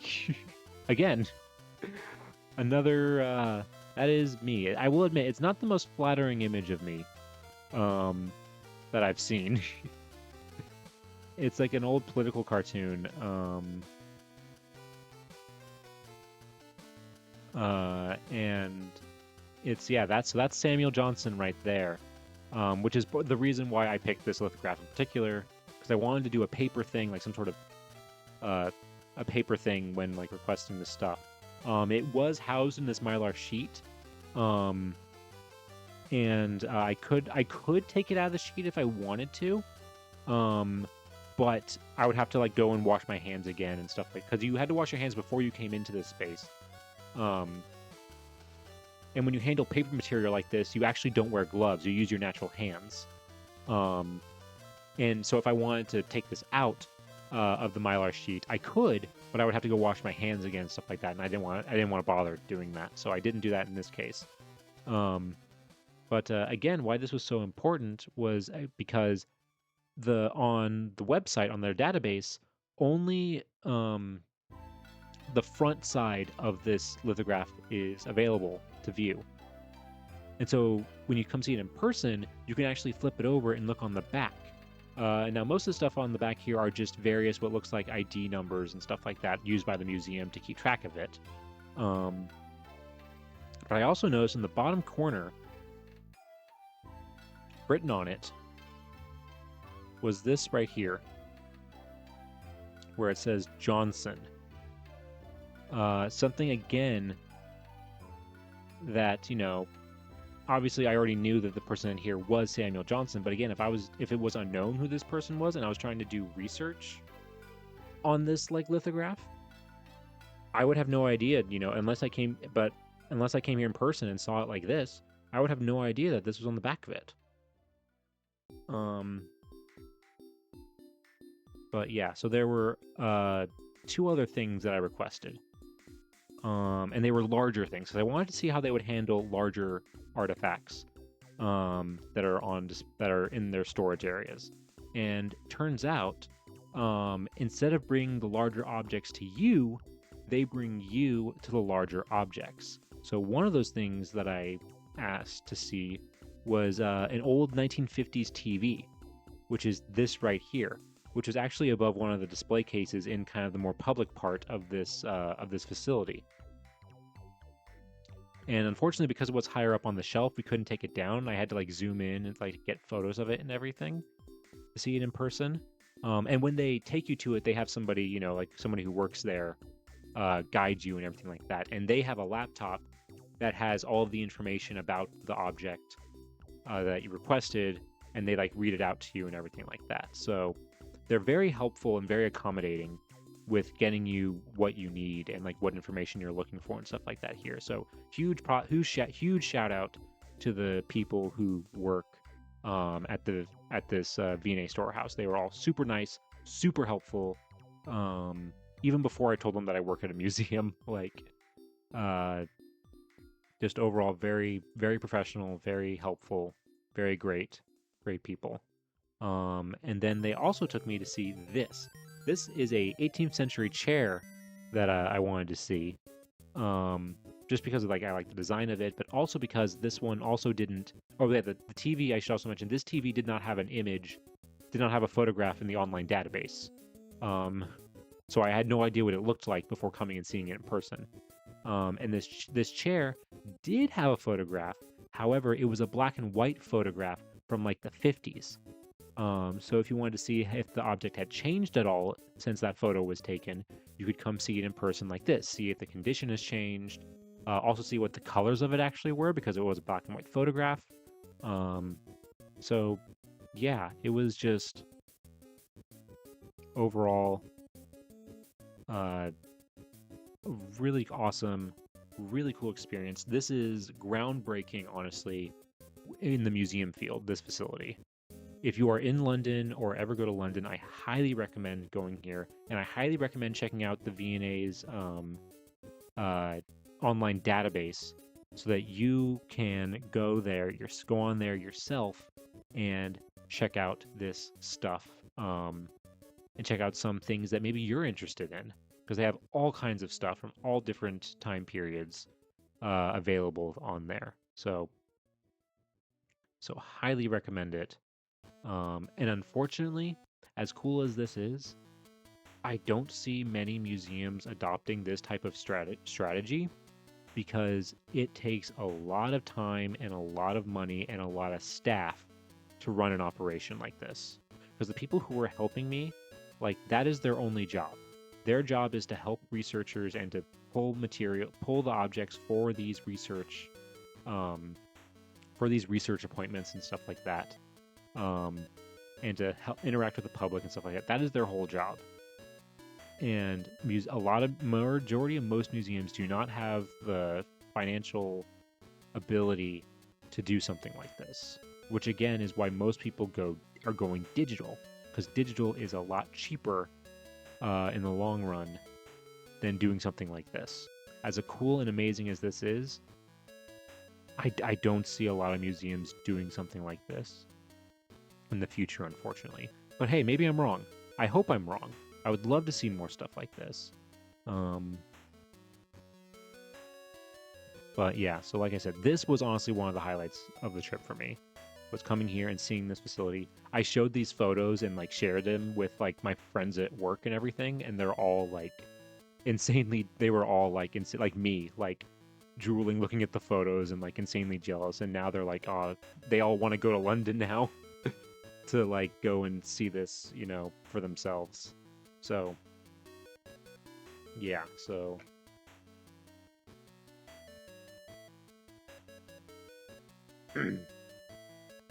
so highly recommend this. And then afterwards, I went to the actual V&A. I didn't get to spend as much time here because I ended up spending like 3 hours at the storehouse, and I had to try and get from the storehouse to the museum during the tube strike, which was not easy. It took a lot of time. But the V&A itself is really cool. Really awesome collection of material and all types of art. I also love that because the building is from like the 19th century, they preserved a lot of the 19th century galleries and like how they look, which I really love. Like, for example, this silver hallway, which is just lined with all types of like, silver from all parts of history. They also have this room, which is dedicated to these Raphael cartoons, as they're called, which are like these like types of paintings that were used as like images for like oh thank you, Wayward Bard, for the hydrate. I definitely need that. Thank you. I might have to refill my bottle soon in a little bit.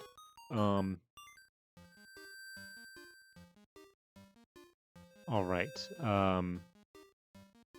Oh, what was I talking? Oh, yes. So these paintings were actually meant to be just sort of temporary, because they were going to be used. These paintings were going to be used as like, oh God, what's the word? I'm blanking on like the word, like templates for creating for creating tapestries. So these paintings were going to be like turned into. They were going to make tapestries of these paintings, and using these paintings as like the guide, to make the tapestry. But they were preserved because they were so well appreciated, and they were done by Raphael, not the Ninja Turtle, the actual painter. And then, okay, this was my favorite part of the V&A. This was their cast room. So these are casts, like plaster casts of famous sculptures and stuff like that from all over the world. And to give you some scale, that's a person right there in the bottom corner. And that right there is Trajan's column from Rome, cut in half and put on display in this space. This space was huge, and the stuff that they had casts of was huge.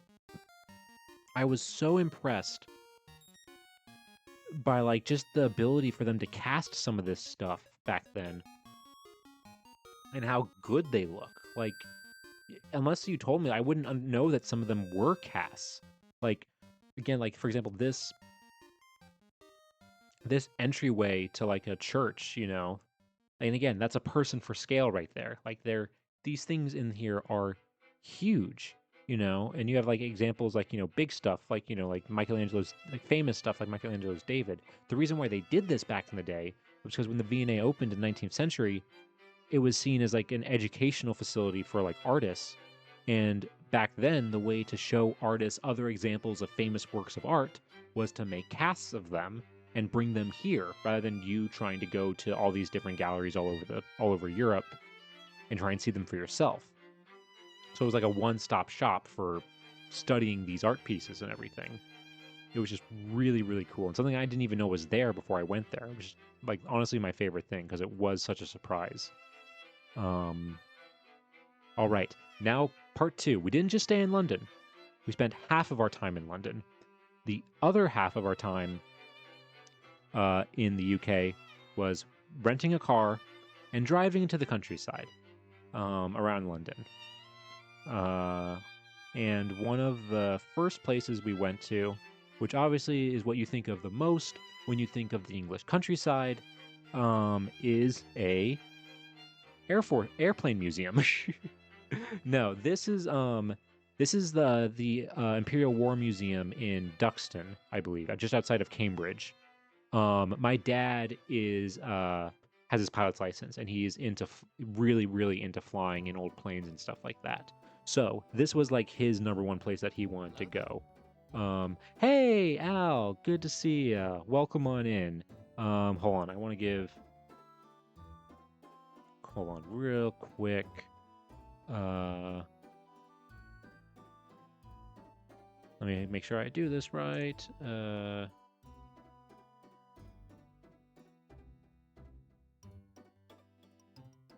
I hope I spelled that right. Yes, there we go. All right. For those of you who don't know, Al is actually he was a real. He was actually a professor. He's way more qualified than me to talk about any of this stuff. He was actually a professor, and he does really awesome streams. Particularly a lot of like calligraphy streams and writing streams, which are really cool.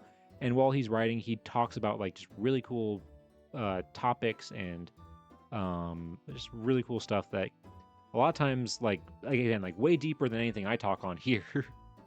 But I highly recommend you go check him out.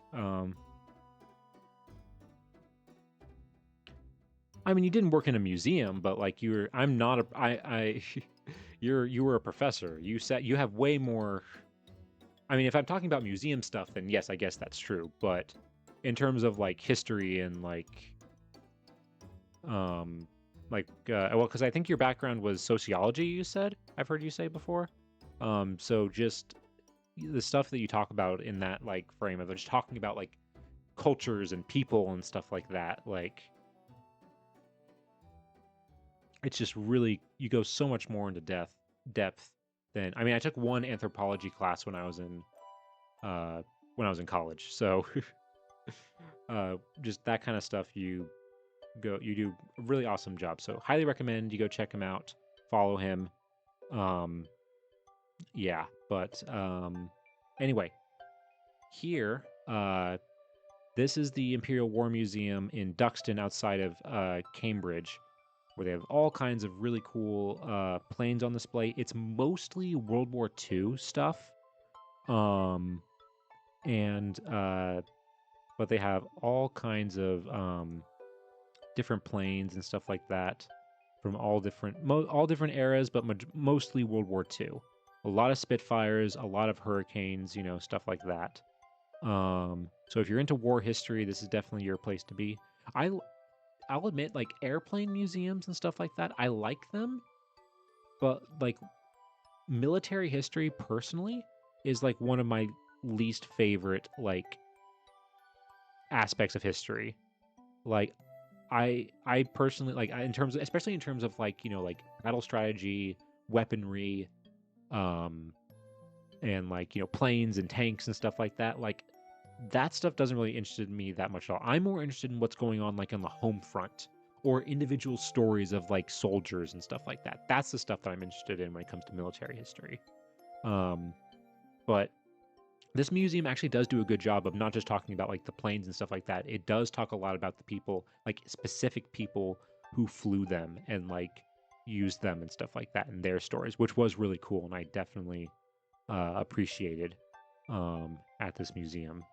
And yeah, they had several. It was several. It's huge. It's several hangars where it's like half a mile between the different hangars um, at the museum.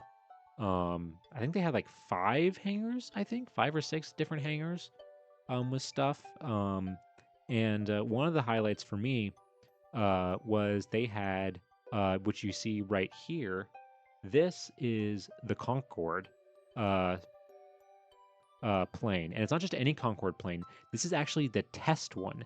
This is the test plane that they built to like do all the tests before it officially went to production. Um, and what was really cool is that when we got there, because we got there like right when they opened, every day they do a demonstration where they have it, and here's a better like picture of it. Unfortunately, this tail is in the way, but you can see here, you can see the front of it, where they have somebody go into the pilot seat and they do the Snoop droop, which I don't know if you've seen that meme or that video, but it's a really thing where they talk about like how the Snoop the Snoop would droop on the Concorde, and they do that every day at the museum where they show how it worked and everything like that and why they did it. Um, and it was just really cool to see how like it still works, to this day. Um, and just to see something that I've seen referenced in like memes and stuff like that actually in person. Um, but yeah, so that was cool. They also had one of their hangars was a conservation hangar, so where you could walk around and like see what they're currently restoring. Like this plane here, you can see, and they also have it where they have these like some of these like display, like little uh, display things here where they talk about um, uh, what they're doing and what they're working on and everything. And these types of restorations, they take years, honestly, because a lot of times these type of restorations, yes, they will sometimes have staff, but also a lot of time they're volunteer based, especially at smaller like airplane museums and stuff. Um, and because these are only like, it takes like it takes a specific person and someone with specific skills to work on something like this. Like it can take years for these planes to be, look like to be fully restored and everything. Um, but then something else that they also had at this hangar were these two planes, and if they look a little familiar, it's because these were the planes used in the most recent Mission Impossible movie. And what was crazy is that I watched this movie on the flight over to London. um, so I saw this movie like days before coming here, and then seeing them in person here, which was crazy. Just a crazy coincidence. Overall, I thought the movie was all right. It's not my favorite Mission Impossible. The best Mission Impossible movie. Oh God. The one with Henry, I forget which one it is. I forget the name of it. The one with Henry Cavill. That's the best Mission Impossible movie. That's actually a really great action, great fight scenes. Like Henry Cavill is a great like villain in it and everything. Mustache and all, really great. So that was just a cool thing to see. And then because it was right by Cambridge, we also decided to go there really quick, specifically to go to this pub that's in Cambridge, right next to the main campus here, which I took a photo of real quick while we were there. It's a pub where like it's covered in like military flight different like divisions and stuff like that, patches and stickers for different European and American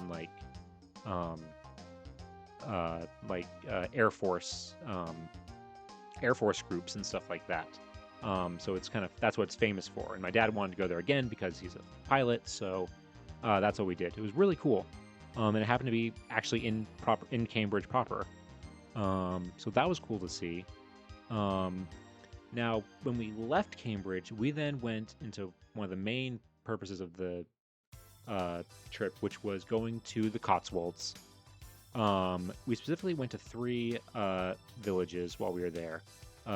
Burford, I believe is how you pronounce it, Stow on the Wall, and Burton on the Water. This one, I remember this from Burford. This one is from Stow on the Wall. They were both really cute, just like really cool, like um, like Cotswolds, kind of towns and everything like that. Stow on the Wall, however, was a bit too crowded, and a lot of it, honestly, was kind of ruined by the fact that, like, in the middle of it, you have this huge, like, parking lot with, like, cars everywhere and stuff like that. Kind of messed with the vibe, a little bit of, like, the atmosphere of it and all. But however, Burton on the Water was so cool. It was by far the like favorite like of the places that we went to in the Cotswolds. And what's crazy is that Stow on the Wall like is like probably the more famous one. Like that's the one that's like in all the guidebooks of like, oh, if you go to a Cotswold village, you have to go to Stow on the Wall. I highly disagree, and I say you go to Burton on the Water, because it has this really awesome creek that goes through the middle of it, with these footbridges and everything, that you can walk around and walk along the creek and everything. It's a river. It's so charming and so cute. There were so many people out, just walking around and stuff like that. It was mostly tourists, but it just still felt nice. And then also, if you walk just outside of the village, and I discovered this walking path by accident because English countryside is covered in public walking paths, which I love. I'm going to be talking about that a little bit more later. But if you just go outside, and there was like nobody around, everybody was focused like staying in the village, but just literally like not even 5-minute walk like away from the village center, you're in this, like going through like this incredibly beautiful, like pretty countryside kind of area, like along the river and everything. Just really awesome, really charming. If you're in the Cotswolds, go to Burton on Water. Burton on the Water is by far the best of these villages to go to. It's just so charming, so cute. I feel like I've said that so much already. I'm a broken record at this point when talking about it, but highly recommend it. Okay. Now here's the other thing that we did while we were in the Cotswolds. My parents and I, when I was like in middle school through high school and even through college, we were big fans of Top Gear. And then we also became big fans of the show Grand Tour once that started and everything. And one of the people on that show is Jeremy Clarkson, who now has a show on Amazon called Clarkson's Farm. I've seen a little bit of it, but my parents have seen the whole thing, and they were big fans of it. It's a show that's about him running a farm here in the Cotswolds and the shenanigans that happen along the way. And this show has gotten insanely popular. And one of the things that they did in one of the seasons was they built a farm shop. And one of the things that you can do is go and actually buy something from there. However, we didn't go inside because this place, because the show is so popular, was so busy that this is just not even like a sixth of the line to go into the little store here. It stretched so far. I wish I could have gotten a photo of the whole thing. There were people everywhere. They had people there like guiding. They had to have staff like guiding the people to parking and stuff like that in the parking lot, because it was so busy. And we were there on a Tuesday in September. I don't want to imagine what this place is like in the summer. How busy, or on a weekend, like how busy and how crowded it gets, because people come from all over the world now because the show got so popular to see this stuff. And yeah, and they have, like all these,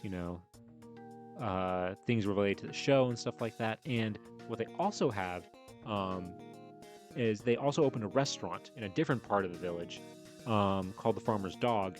And while the restaurant is almost always sold out in terms of like getting a table for reservations, they also have like a little bar area where you can like get a drink and stuff like that. But that also had a huge line when we were there, so we didn't do that either. But what's cool is that this tent that they use for the bar and like seating and everything like that is actually the tent used in the TV show The Grand Tour, which I watched, which was so it was really cool to see this and to be there. And to see like the thing that I saw on TV on Amazon like so much, over the years, and see it actually in purpose. So they once the show Grand Tour ended, they repurposed it for this, which honestly I think was really smart and really cool. And then, and then this, we stayed in some interesting hotels when we were going throughout the countryside. And Pirate, if you're still here, I don't know if you're still here or not. I have a question. Being from the UK, there were 3 of us, on this trip. Why is it so hard to get a hotel anywhere in the UK with 2 beds? Like, it was so hard to find hotels in the UK that had 2 full beds. I slept on sofa beds majority of the time, but it was so hard to find a hotel that had 2 beds. We stayed in a Holiday Inn Express one night, and it was a brand new Holiday Inn Express, brand new, built within like the last year. And again, it almost only exclusively had rooms that weren't 2 beds. And like, personally, I don't understand, like, what do families do?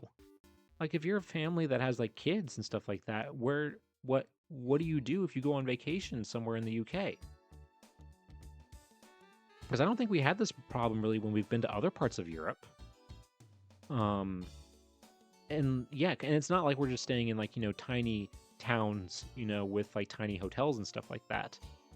Like, we were staying, like I said, a Holiday Inn Express, a brand new one.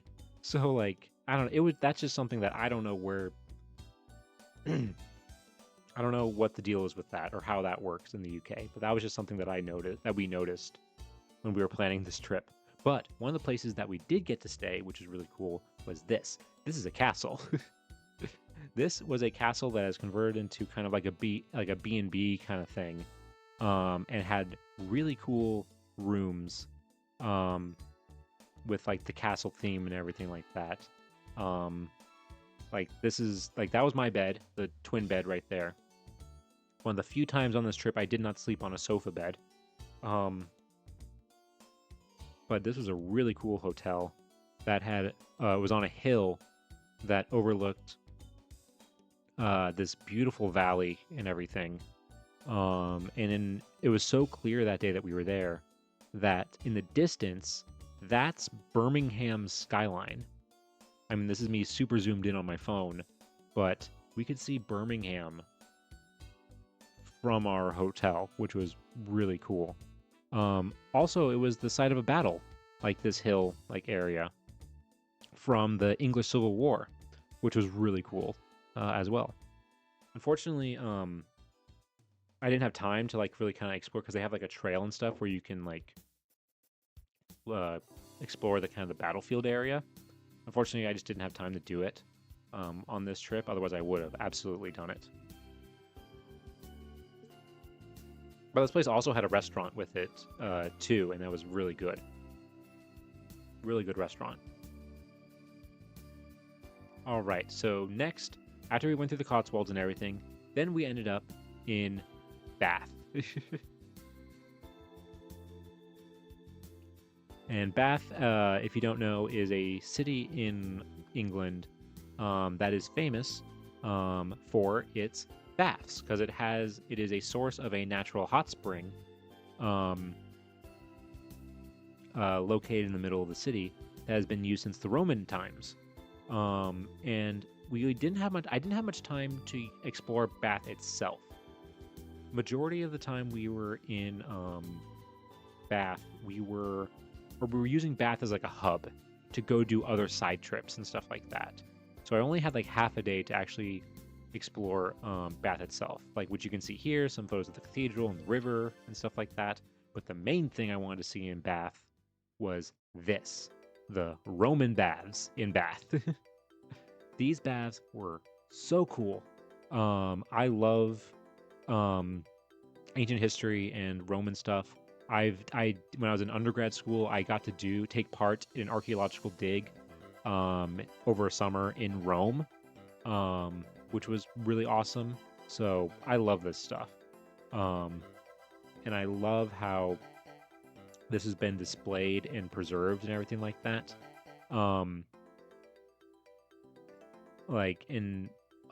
It was so cool. Like you can see here, so this right here is like kind of the original, everything below this line that you kind of see throughout this structure is the original Roman parts of the building. Everything above it, this walkway and stuff like that, is all like Victorian era construction made it to view the baths. But it works so well, honestly. I love how they like kind of like blended it together and everything like that, and left it like kind of open and everything. And you can get right up to the water and everything. This is me sitting down, kind of like near the water's edge. You can't put your finger in the water, and I wouldn't recommend it because, unfortunately, while this water is still fed by the spring, because it's now open to sunlight, it gets filled with algae. Back in the Roman era, this would have been a completely enclosed building, so this wouldn't have been an issue. The water would have been clear. But because this is now open to sunlight and just the open sky, the water is not great. So you don't want to stick your finger in it. But yeah, this is how like it looks from above and everything like that when you're on that walkway. And the baths, like now, they're like, I think they said like 4 meters below the street level, the current street level. Just showing how much the city has grown like up, like in the 2,000 years since these baths were built. And this is a good map of like the whole site. And what I was surprised, I initially thought when I went here that it was just gonna be like this. Like this is all that you see, this is all it's gonna be and stuff like that. And you're gonna get in and out really quickly. I was wrong. There's a whole huge bath complex that this is a part of, and a temple that was next to the bath as well that you also learn about and explore, which you can see here. And everything that's highlighted in this kind of lime green color is what you see when you walk through the areas that you walk through when you go through the site. And this is also right here, you can see this is a model of what this looked like back in the day. This would have been like the central bath right here, covered with this big roof and everything like that. And this is the temple complex that was located next to it. To, I believe, the goddess, it was to Minerva, like a version of Minerva called Minerva's Soul, I think. Oh God, I don't remember exactly. I know it was Minerva. But yeah, and the museum had it was really well done, beyond just like the actual baths, all kinds of like really cool like examples of stuff that they've uncovered when doing excavations around the bath structure. And they also had these like videos playing like on various parts of like people in like Roman costume and stuff like that, like doing things that would have been done like around the baths and around the temple and stuff like that. And they also showed a lot of artifacts that have been pulled from the baths and the spring that feeds the baths. And this was one of my favorite things. These are curses that people used to write on metal, like on lead or pewter, and then fold them up and throw them into the spring, hoping that the curse would come true. particularly people who have wronged them. So like if somebody like stole something from you, you would like curse them. Even if you didn't know who the person was, you would just say something like, curse whoever stole my, cart, from me, and stuff like that. It's like, and throw it into the spring as like an offering to Minerva so that she would curse them. And this is what's left of the temple pediment, which I thought was really cool. And they have like a cool projection that shows what the rest of it would have looked, what they think it would have looked like. And also, the projection changes color too, so you can see what they think it would have looked like when it was painted, as well. And then you also walk through, like, this would have been this part right here, actually, that you're walking on when you're walking on this like little like graded part, would have been like the temple like square, like in front of the temple. This would have been, which is this area right here. Would have been like a colonnade in front of the facade of this building right here, like a little like colonnade like overhang. And this is one of like the old altars that would have been in the courtyard of the temple. And these are actually steps leading up to the temple. But the temple itself, where the temple would actually be, has not been excavated because it lies under a modern road in Bath. So that part is actually still, covered up. So there could be more, like temple-related things, like still there. They just haven't been uncovered yet. And then this right here, this is the natural spring that feeds the baths. And what was really cool about this is like this is what it looked like, in the Roman era. This is the Roman containment that they built for it. But in the Middle Ages and I think the 12th century, they changed this. They built on top of the the Roman structure and built their the king of, I think it was the king of England at the time in the 12th century, built a medieval version on top of this. And this line right here that you see on these walls is the old water level. That's how high the water level went originally in the Middle Ages when they built that version of it. And since then they've drained it and make it so that it shows specifically the Roman aspect and how it would have looked during Roman times. But they keep this like wall aspect so that way you can see like what it used to look like. And then this is one of the it still works, as you can see. Water is still flowing from this. This is one of the excess tunnels for the spring, so the spring doesn't the spring doesn't flood. This sends excess water through this tunnel, and it's still, again, to this day, it goes through this center part of the gallery underneath this glass and into this tunnel, like aqueduct, that to this day still sends the water to the river in Bath, which again is just, I love that. It's so cool that this stuff, like still works. It's still going after all this time. But yeah, that's one of my favorite things about like Roman like stuff, is the stuff that like is still functional even after all this time, especially when it comes to like their water stuff, like aqueducts and stuff like that. It's insane how much of it is still in work. And then they have the other, what I showed earlier in terms of like the baths was like that was the main center bath. They also have like available these like other baths that would have been used, like the cold bath, the hot bath, the sauna rooms, and stuff like that. You can tell what area used to be the hot room because they have these old pillars, which would have been part of a hypocast, I believe is how it's pronounced, system, where the floor would have actually been on top of these pillars. That would have been the floor level, and hot air would have been blown into these spaces underneath the floor to both heat up the floor and the room above it. And you can see here in some of these rooms, it's hard, it doesn't really show up well in photos, but in the room where, again, this is like another like bath space and everything, they had like these like mesh screens, and they would use them to like project like scenes of like what would have happened, of like live, like actual like filmed like actors like doing stuff that would have been done in that room, like it looks it reminds me a lot of like Haunted Mansion, like the ghosts in Haunted Mansion, like a similar like effect. Um, so that was really cool. It doesn't really show up well um on camera, but it was just a cool way to like show again how these rooms would have been used and what was done in them to kind of make it, because sometimes when you look at these ruins, it's like if you don't know what you're looking at, it's hard to tell exactly what it is, what it really is you're looking at. But yeah, they had several other rooms, several other more hypocast systems, more tubs, um, and then and then here.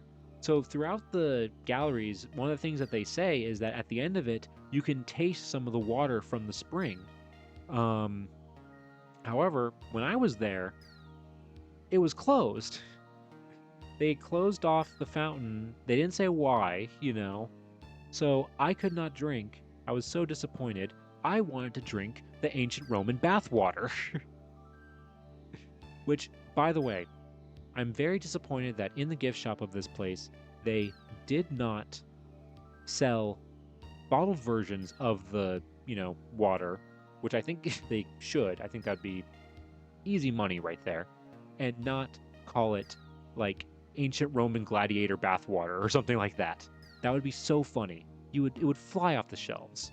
Like, who wouldn't want to drink that? Say it's like a performance enhancing like thing, like the water in Space Jam or something like that. Come on, Bath, you're missing on like a huge money opportunity. If anybody watching this works at Bath, probably not, but if you do, like, I'll give you that idea. That's free. I won't copyright it. You can do it. Take it. That's my gift to you, for the great experience that you gave me of letting me go through your Bath facility, your ruins and everything. But yeah, really awesome place. Highly recommend, especially if you are into ancient history. Even if you're not really into ancient history, it's still just a really cool place to walk around. I spent like 3 hours in there or something like that. But I was going through slow and taking it all in and stuff. Okay. Now, here we go. Part 4. Something else we did on this trip. Going to see some rocks. But not just any rocks. These ancient rocks. We went to Stonehenge. Stonehenge was a huge bucket list thing for me because I've always wanted to go to Stonehenge. And I love stone circles. Like Neolithic era, like prehistory, stone, like Stone Age, stone circles and stuff like that. I think that stuff is so cool, so fascinating. Partially because so much of it is a mystery and we don't know why. And the other part is just because of how old it is and how it's survived this long. We have a trace of this society. The only thing that they've left behind are these rocks, these arranged rocks. And it makes me wonder again, like I mentioned earlier, like one day what's going to be around, that we use 4,000 years from now? Like, is this what the Lincoln Memorial or the Washington Monument's going to look like in 4,000 years? Like, who knows, honestly. But yeah, we went to Stonehenge, and I was honestly surprised. I thought it was going to be like this the whole time, where you're super far away from it, and you just look at it in the distance and stuff like that, and that's it. Also, they had this weird thing where, like, when you walk around it this way, they had it where, like, they had these, like, boards that were promoting people to, like, do, like, Leaning Tower of Pisa style, like, photos and selfies and stuff. Which, honestly, to me, felt a little tacky. I don't know. It just didn't... It didn't feel right. For this, like, ancient wonder to be promoting, like, because that's what all of these people are doing around here. They're all taking, like, various, like, photos, like when people, like, pretend to hold up the Leaning Tower of Pisa, And to me, personally, Hold on one second.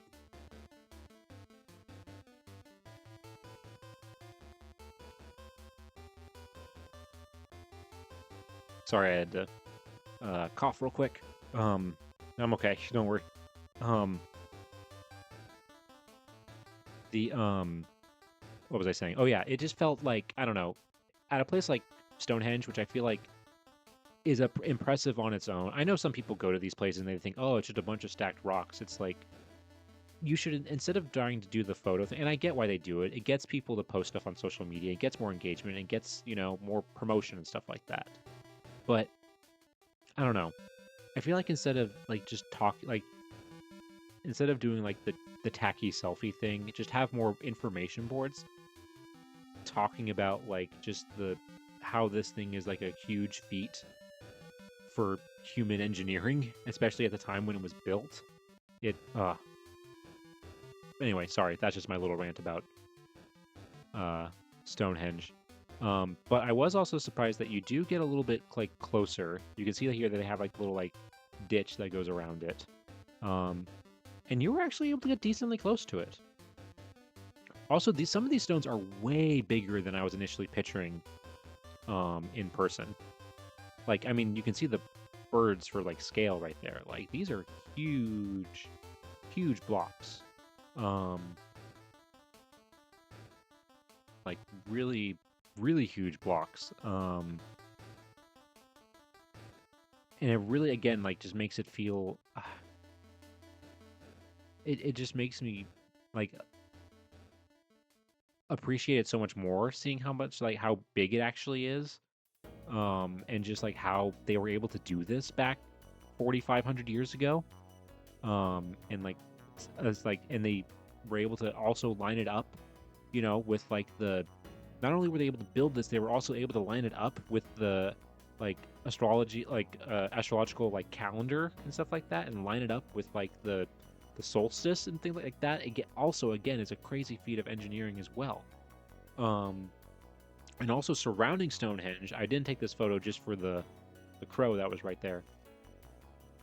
It's surrounded by these like mounds, these burial mounds, also from like kind of later on. These burial mounds that they believe were done here because like to be close to Stonehenge, because Stonehenge was seen as such as like a important either like religious or ritual like site, that people wanted to be buried close to it in the years after it was, in the centuries after it was built. So that's why the countryside kind of surrounding it is just covered in several of these, like dozens of these mounds. And then they also had a small, it wasn't that big, they had a small little museum in there, and it was good. It was small. It was very new, very modern. And what I really liked is that they had these cool little models that show how Stonehenge changed over time. So you had, it looked like this at one point. And then later on, they removed all the stones from like the outer circle, the small stones, and then they put all the big stones in the center, and then put some of the small ones in there. And then they also, after that, moved the small circles again, so they kind of circle it more, and added some of these other stones around it, and added like the avenue that pathway that goes like to and from it. And also just and then of course then they have a thing that shows what it looks like today. And also just the fact, again, that's lasted so long. And I also love with these types of things, like learning about like what like the Romans and like people from the medieval era and Middle Ages and stuff like that, like what they thought of it and stuff like that, and like their theories on it. I think that's also really cool and interesting, like in how that like shifted and changed over time, how it was seen, as like related to like, the like initially it was thought to be built by the Romans, and it was associated with like the quote unquote Druids, and like stuff like that. And then yeah, it was just really, really cool. And they also have like a little display area where they show what a village from the time would have looked like.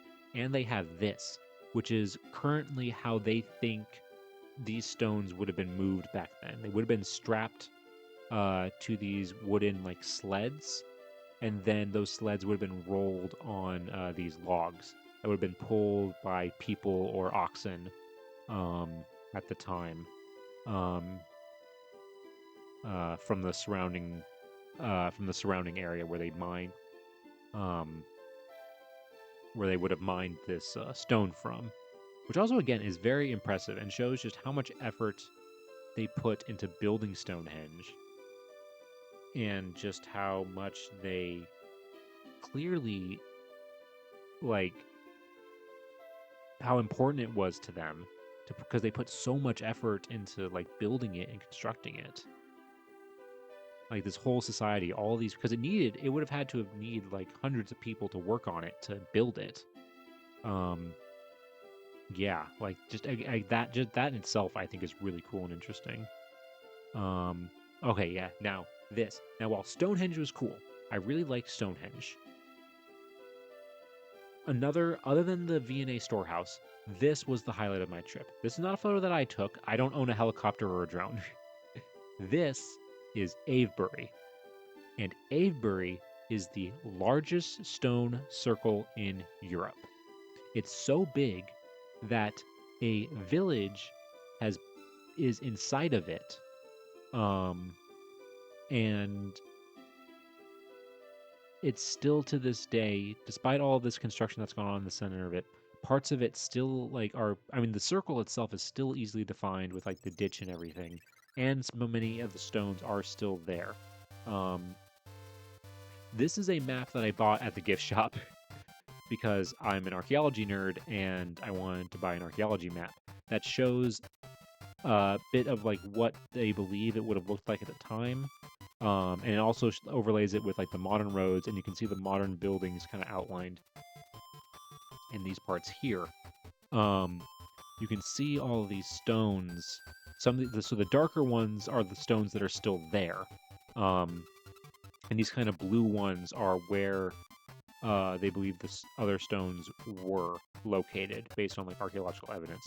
So you can see here it was a large circle with entrances on these four sides, with two stone circles in the middle part, and also completely surrounded exterior with stone circles with stones, and also inside each of these two individual stone circles there were these like kind of smaller structures as well.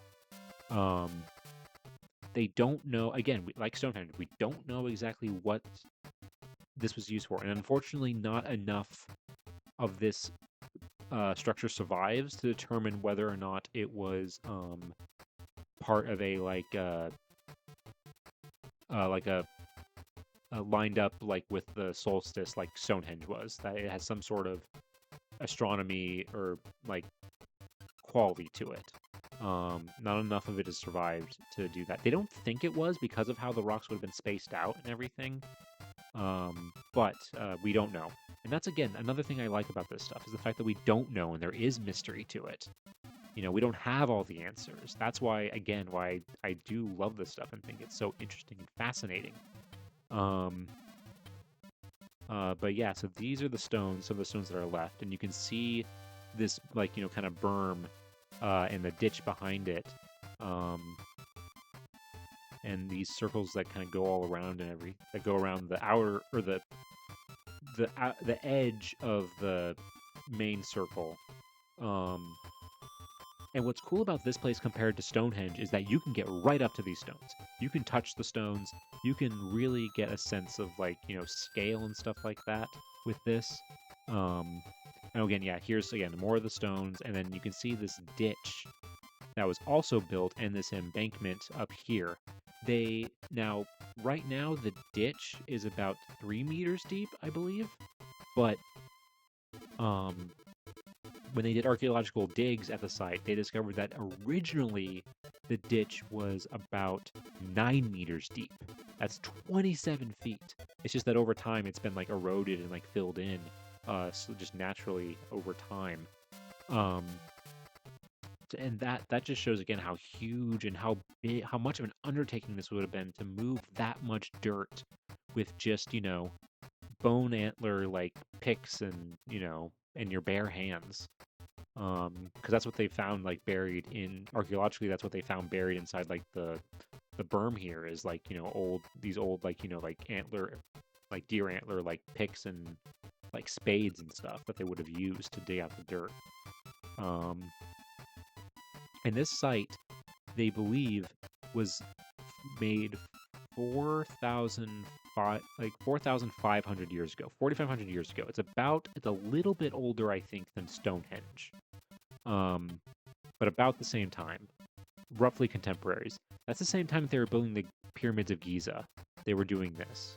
That's how ancient this stuff is. Which, oh God, I love it.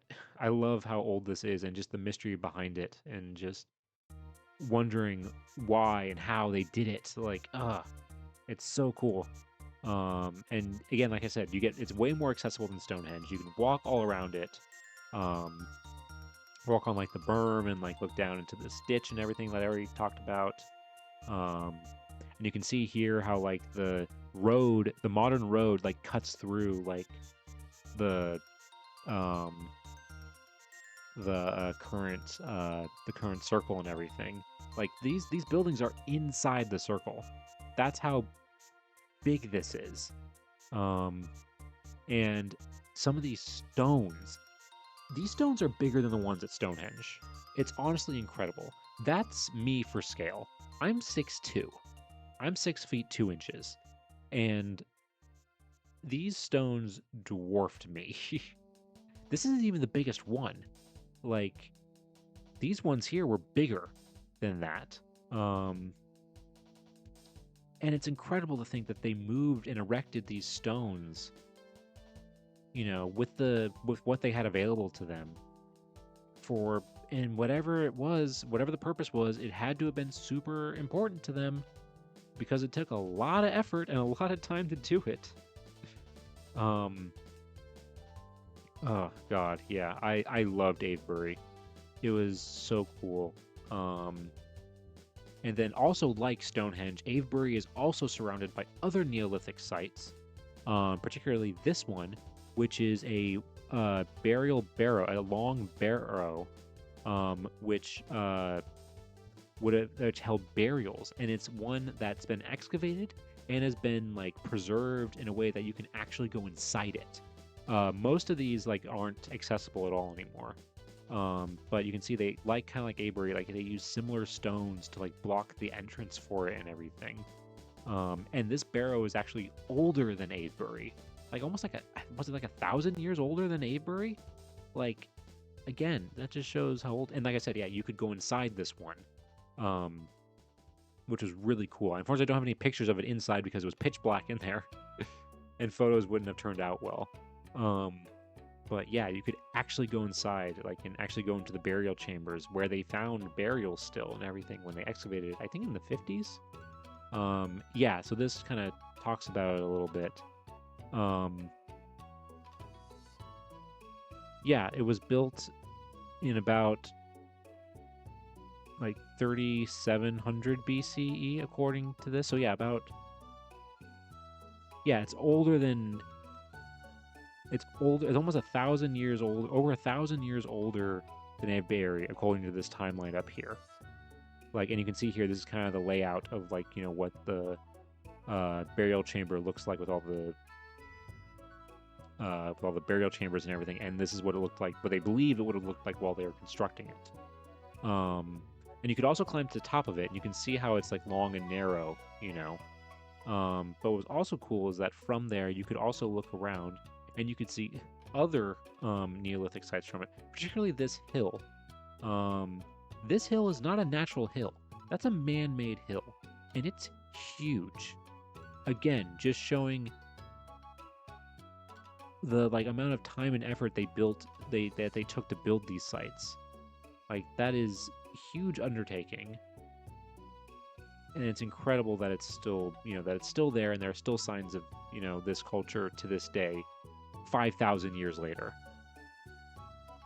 Also, while we were driving to Avebury, we came across another Neolithic site, or from at a distance, which is a chalk horse. There's actually several of these chalk horses throughout kind of like this area. This is one of them. that are carved into the countryside and everything that are also from this kind of same era as like Avebury, which are also really cool and interesting because again of how long they have survived and everything all this time. Um, but yes, so then after um, after going to Avebury and Stonehenge, we then did a 1-day trip to Wales, which initially didn't think we were gonna have time to do, but it ended up working out, thank God, and I'm so glad it did because Wales was so cool. I was um, so happy we went, um, because it was, oof, man, it was cool. The first thing, but of course, the first thing that we did when in Wales, we did a quick trip to Cardiff, specifically so my mom and I could take photos in front of this at Cardiff Bay. Anybody, because we are big fans of Doctor Who and Torchwood. And if you know Doctor Who and Torchwood, this is the location of the rift and the entrance to Torchwood. So of course we had to go take our picture with it, and that's very much what it was. It was because we were in an area where like there wasn't really any parking, so my dad had to stay in the car, and then like get up like, and my mom and I we like ran out, took the photos, got back in the car. That's all it was, but it was still really cool. And then after after Cardiff, we then drove into Wales and went to a place called went to a place here, which is called I hope I'm pronouncing this right, Caerphilly Castle. It's the largest castle in Wales and is the most like stereotypical looking castle I've ever seen. It was really cool because it is partially in this kind of like ruinous state, but also parts of it have been restored, and it's surrounded by this huge lake and like moat. Like it's insane how big not just the castle structure is, but also just the moat and the lake around it. Um, has a really cool like some multiple like gatehouse entrances and stuff like that. It was built I believe in the 1200s. Um, yeah, in the 1200s.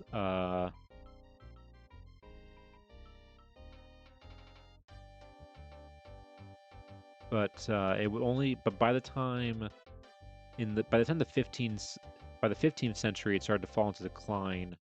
And by the 16th century, it started to be like the walls were being like like picked apart for like their stone. So parts of it have been like reconstructed. Um, you can see here like that's the center court that they have there.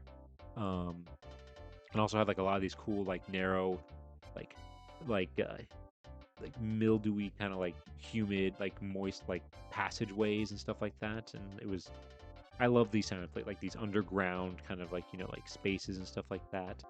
Had these really cool towers, one of which was leaning. This tower right here, which has like been apparently according to one of the display like plaques, has been like leaning for like centuries to the point where they don't know exactly when or why it started leaning. And then when they started restoring it in the Victorian era, they add this little guy right here as like a brace. um, they were given it like this little brace to help like hold it up. Um, and yeah, like I said, there's and you can also climb a lot or to a lot. Not this one obviously because it's falling apart, but you could climb to like a lot of like the towers and stuff that were here. Um, and like get really good views just kind of like overall of not just the castle grounds and everything so you can see how huge and how huge the complex is, but also like of the surrounding town and countryside and everything, and the lake too. Just really awesome, really cool views. And also right here like in this part, this was one of the towers that they have not restored, and they're kind of like at a point where like in the Victorian era they were all about like restoring it and like making it look like what they thought it looked like. But now there's kind of like a debate with like these types of historic structures of like, do we keep it as it is? Do we like do we leave it as it is? Do we restore it? And this place is honestly a good combination of both, restore some parts, but keep other parts as they were. Um, so that way you kind of get a best of both worlds. And this is kind of like, again, this is a model that was inside one of the museum parts that kind of shows what the whole complex like looked like, and like how it was like built up around, and how it was used during the um, 12th and 13th, or 13th and 14th century. And like I said, this is an example of like one of the rooms that they have restored, where you can see they've like made it look like what they think it would have looked like back then. Hold on one second.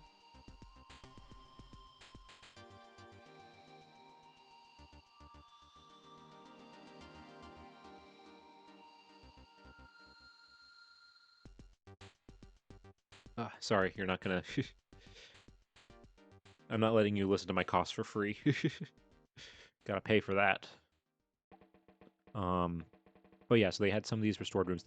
And this one, this is their Great Hall, which apparently they just reopened like this year, like a few months before we got there, after a long like restoration effort and everything. And what they had was actually you can see up here, like there's some of these like lights and projections, and there was like a little projection show that like went all around the room, talking about the history of like this certain specific attack that was on this castle. Um, in the 1300s, and like the story behind it and everything. It was really cool and really well done. Um, and of course, it being Wales, they had to have a little dragon pit. Because how do you not have a dragon pit when you're in Wales? There are dragons everywhere. That's like, it's on their flag. They gotta. Um, and then we started driving, just kind of after the castle, just kind of just kept driving into the Welsh like countryside. Had like a great dinner at like this local middle of nowhere like pub inn, which was really good and was really cool. Um, and just in these, my photos here are not going to do it justice because they were taken very terribly as we were driving around through the windows and everything. But Wales is beautiful, and the way that we went back, we didn't go back the same way that we went. So we did kind of like a loop, and we got to see more that way. And I'm so glad we did it that way because the countryside, the hills, the mountains, and everything, it's so pretty. Oh, and also I just took this photo because ignore the giant like bug stain on the windscreen, but it was just crazy how throughout the country roads in Europe you have these like perfectly like manicured like trees and bushes with these like square like sections and everything. It was crazy. And God, the roads in some of these places were so narrow. I'll talk more about that in a little bit, but it was driving in here was interesting for many reasons. Oh, and of course I had to take this photo because the Welsh language is insane, and it was cool being somewhere where like all of the signs were like it had a do both languages on them. It's been a while since I've been somewhere where it's like, they have that, where they have the local language and the like kind of lingua franca also. Um, so well like displayed. Like there was Welsh like everywhere, all over, which I wasn't actually expecting. Because I know, like I think it's northern Wales, like has like is more like the Welsh part of Wales, where like they really do like still speak, like they really push like speaking actual like Welsh and everything like that. But it was honestly like, and we were in the most like southern part, and there was again Welsh everywhere. Um, and honestly, it's a crazy language. Like I can't even begin to even comprehend how you're supposed to pronounce this, because who knows? All right, now we're getting towards the end here. We're kind of, and that's actually kind of perfect. We're kind of wrapping up, around here time wise. Um, we did a few small things after we left Bath. We did a few small things before we went to back to Heathrow. One of them was my mom specifically wanted to see the White Cliffs on the South English coast. And so we came here. These are the Seven Sisters, where you can see it was very pretty, very beautiful. We were there kind of closer to sunset. And you could just see how far these cliffs go. It was very pretty. And I went down to the beach, and what I thought was really cool is that the tide, when we were there, when the tide was really low, and they had all these like tide pools, and it was crazy how like the rocky beach changes to this like chalky, because it's not like, at first I thought when I saw this, I thought it was going to be like soft, like kind of like like a mulchy, like, kind of like chalkiness, but no, it's solid. So like this, and it turns out because of how these rocks like cover it, this is what it looks like underneath like all these rocks here. Um, and like it's basically just like the another layer, like the part of like this that hasn't been eroded away. And these cliffs are being eroded. I saw a sign that they're being eroded at a very quickly pace, that they erode at a rate of about 70 centimeters a year. Um, and sometimes if there's like if there's like a crazy storm, it can be more, which is honestly like insane. Um, that it erodes that much that quickly. Um, but there was a lot of people walking around and like looking at like the tide pools and stuff like that that are in these little like chalky little areas. And also mixed in with all this was a lot of like kind of building remains from buildings that have probably fallen into the cliffs over the years. I saw on again, one of those like placards that was upstairs was a thing that was talking about like they had to recently, like in the past like couple years, they had to move their like cafe like gift shop building because it was getting too close to the edge, so they had to move it like further away from the cliff because it was getting too close. And it doesn't, it kind of shows up in this photo like right here. um but those are windmills that you can see kind of off the coast and everything, which I thought was really cool because it was like a clear enough day that you could see them in the distance. And then after that, we went to a town near, not Brighton. This isn't Brighton, but next to Brighton, called Eastbourne, which is kind of like a mini Brighton, I would say, that had this like, cute little like boardwalk. We only spent the night there, so we didn't really have time to really do anything except for just like walk along like the pier and everything. And it was very pretty being there around sunset. But oh my god, it was so windy. It was so windy to the point where like I thought that like there were parts where like I thought I was gonna fall over. It was so windy there and so cold, and because of that, it was pretty cold compared to like the rest of the trip. But yeah, it was just it was a nice little like town. I can see it being like a nice little vacation spot in the summer, but being like late September at this point, not much was going on um, in terms of like beach activities. Need a ballast. Yeah, honestly, I felt like I needed something to support myself, and good to see you, Aeon. We we did see when we first started our walk, and this was like at 5 o'clock, like in the evening. We did see people like getting out of the water like that were swimming, which was insane to us because the water has to be so cold on itself, and then to actually like swim with how crazy the wind was and stuff. Oof. I couldn't. I wouldn't do it. Absolutely not. I hate being cold in like the water and stuff like that. And then before we finished, before we got to Heathrow Airport and dropped off our rental car, we were able to make one more last minute trip because this was right by Heathrow to this castle just outside of London called Hampton Court.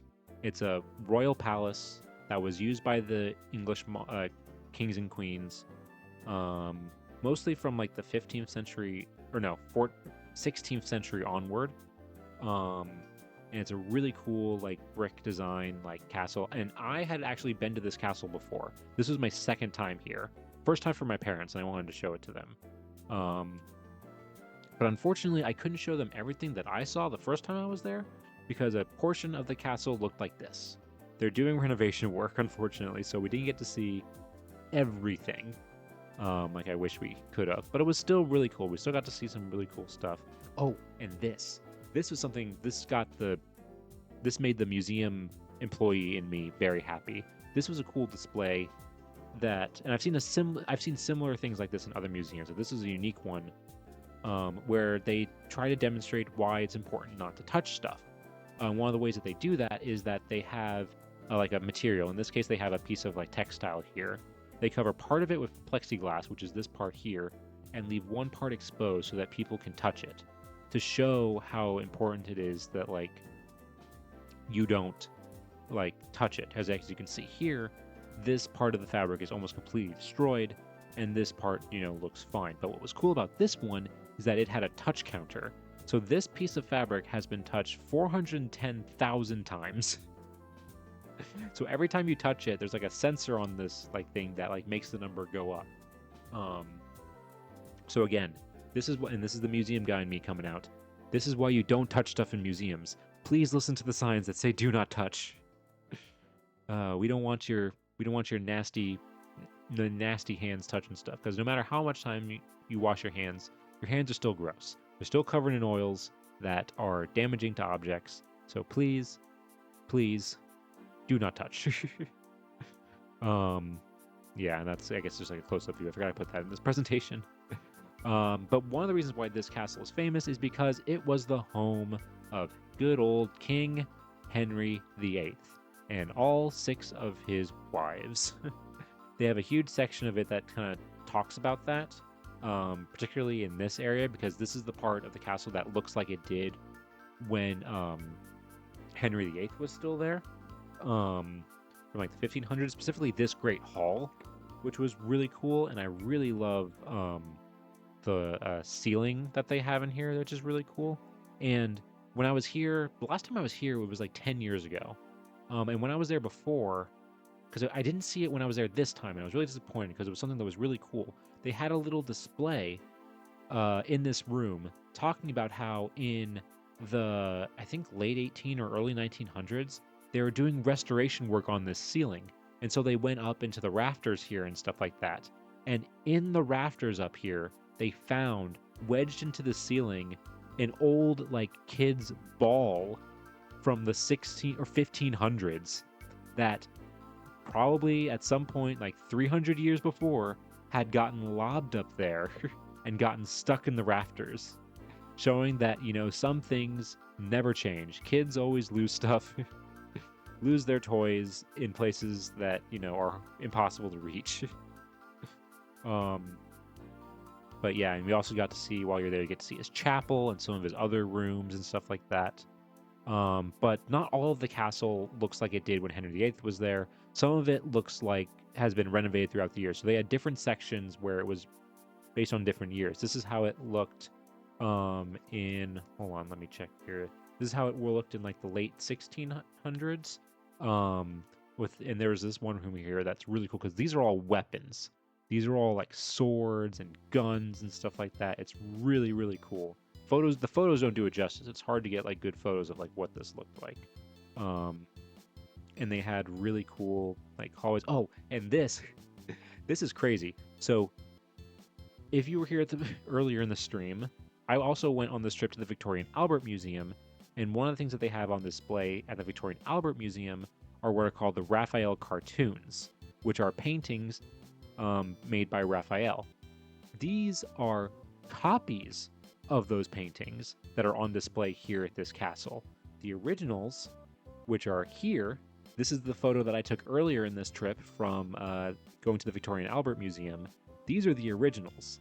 These are the copies in this palace. So it was kind of cool that I ended up seeing both. And I didn't like expect that, honestly, at all. That I was able to see both. But yeah, this palace was really cool. Has some amazing like these staircases, beautiful paints, beautiful paintings and murals all throughout the walls. Very extravagant. Like this is just their staircase. And the rooms themselves are like just as like insanely beautifully decorated and everything like that. And then I also took a photo of this because, again, I love taking photos of examples of like them like displaying like museum work and stuff like that. This is talking about how they're restoring or conserving one of the queen's beds in this room here, and they talk about here like the whole history of like when it was purchased and like when it was put on display and like how it's been renovated or conserved, sorry, at other various points throughout the years, and how parts of conservation work began in 2017, and in 2022 they put part of it back on display, and this is what it looks like now. So after 6 years, this is how much of it is on display. So that shows how much conservation work is going into this. And when I was going through my photos from when I visited this place 10 years ago, I was shocked to discover I actually had a photo of this bed. Now, 10-year ago me, for some reason, could not hold the camera straight, and it is a terrible blurry photo, but this is apparently what the bed looks like normally. Just unblur it, I don't know, cross your eyes maybe, and maybe you'll see it clearly, but that is what the bed would have looked like. That's what it normally looks like. So that's how much like is missing from it and still needs to go back on display. But yeah, then you start kind of going around like the grounds and everything like that. The grounds are really pretty. It reminds me a lot of Versailles, kind of like a bit smaller than Versailles, but like similar, like extravagant, like style and stuff like that. And you have these beautiful, like, gardens and everything here, and these awesome pruned, like mushroom trees, which are really, really cool. Hello, Zoe. Welcome on in. Good to see you. Yeah, these were really cool, really awesome. Ground. We didn't have that much time because we had to return our rental car. We had to kind of rush our time, here. Otherwise, I would have explored the grounds a little bit more. But God, I love these. I love these mushroom trees so much. They look like something you'd see like in Mario Brothers or something. Like, and how they're like have to prune them like that's they prune them that specific way. It's just it's really cool. I really love it. Now, okay, so that concludes the photos of the main trip. But there are a few things I just want to talk about before we wrap up here. First, I wanted to share my haul from the trip. It was a lot of books. This is the archaeology map that I showed earlier, folded up, obviously, of Avebury, the stone circle that we went to. And then this is a book that has a huge list of all these Neolithic like stone circle sites like throughout the UK. Maybe one day I want to go to some other ones because, like I said, I love stone circles. I think they're so cool and so fascinating. We also got this like Stonehenge guidebook that I got, and then this other book here, Rites of Passage: Death and Mourning in Victorian Britain. This was a book that I got because of who I mentioned earlier, Gentle Vibes, who, if you were here earlier in the stream, she actually talks about this topic on some of her streams and is working on a PhD on this topic. And because I've been watching some of her stuff and some of her videos, I was inspired to buy this book at a bookstore that I went to in the UK. I'm doing good, Zoe. Hope you're doing well this evening too. And then let's see. And then I also got some magnets because I finally have my own apartment and I have my own fridge that I'm going to cover in magnets because I've always wanted to buy a bunch of magnets, but every time I've like lived somewhere, we had like either a type of fridge that we couldn't do it, or like I lived somewhere else where like we didn't own the fridge, so I couldn't do it. Like I have a bunch of magnets now that I'm gonna put, and I also collect keychains as well. And what was crazy is that while we were in the UK, when we went to Stonehenge of all places, in the Stonehenge gift shop, they had their Taskmaster stuff. And if you don't know, Taskmaster is a awesome British competition show, I guess is what you would call it.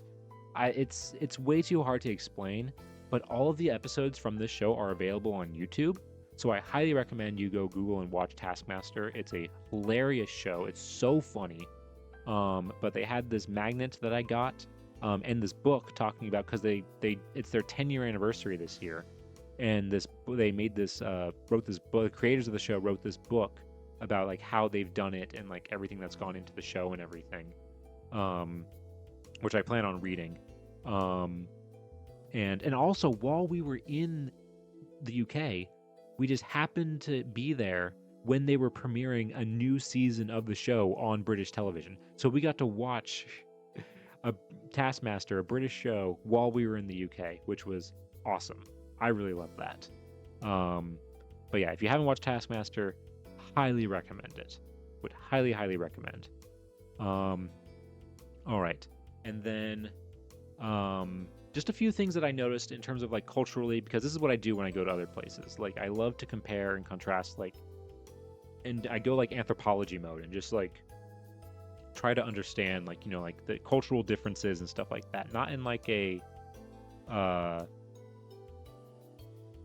like I don't know, not insulting way, but like just not in like a mean way or like a looking down upon kind of way. I just love noticing these things.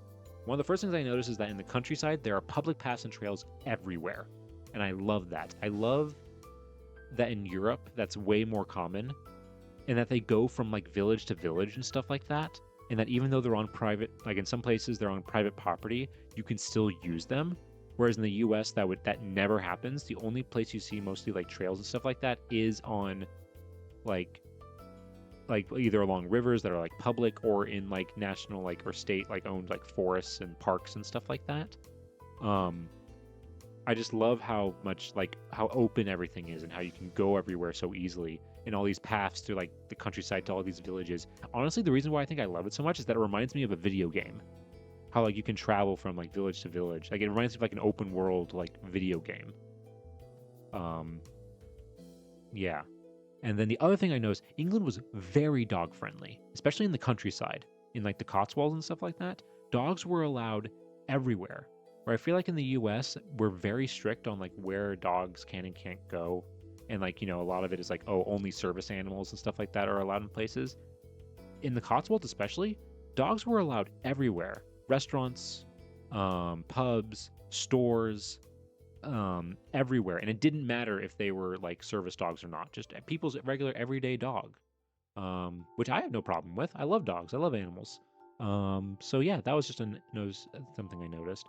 And then in restaurants, first of all, we had great food like everywhere we went.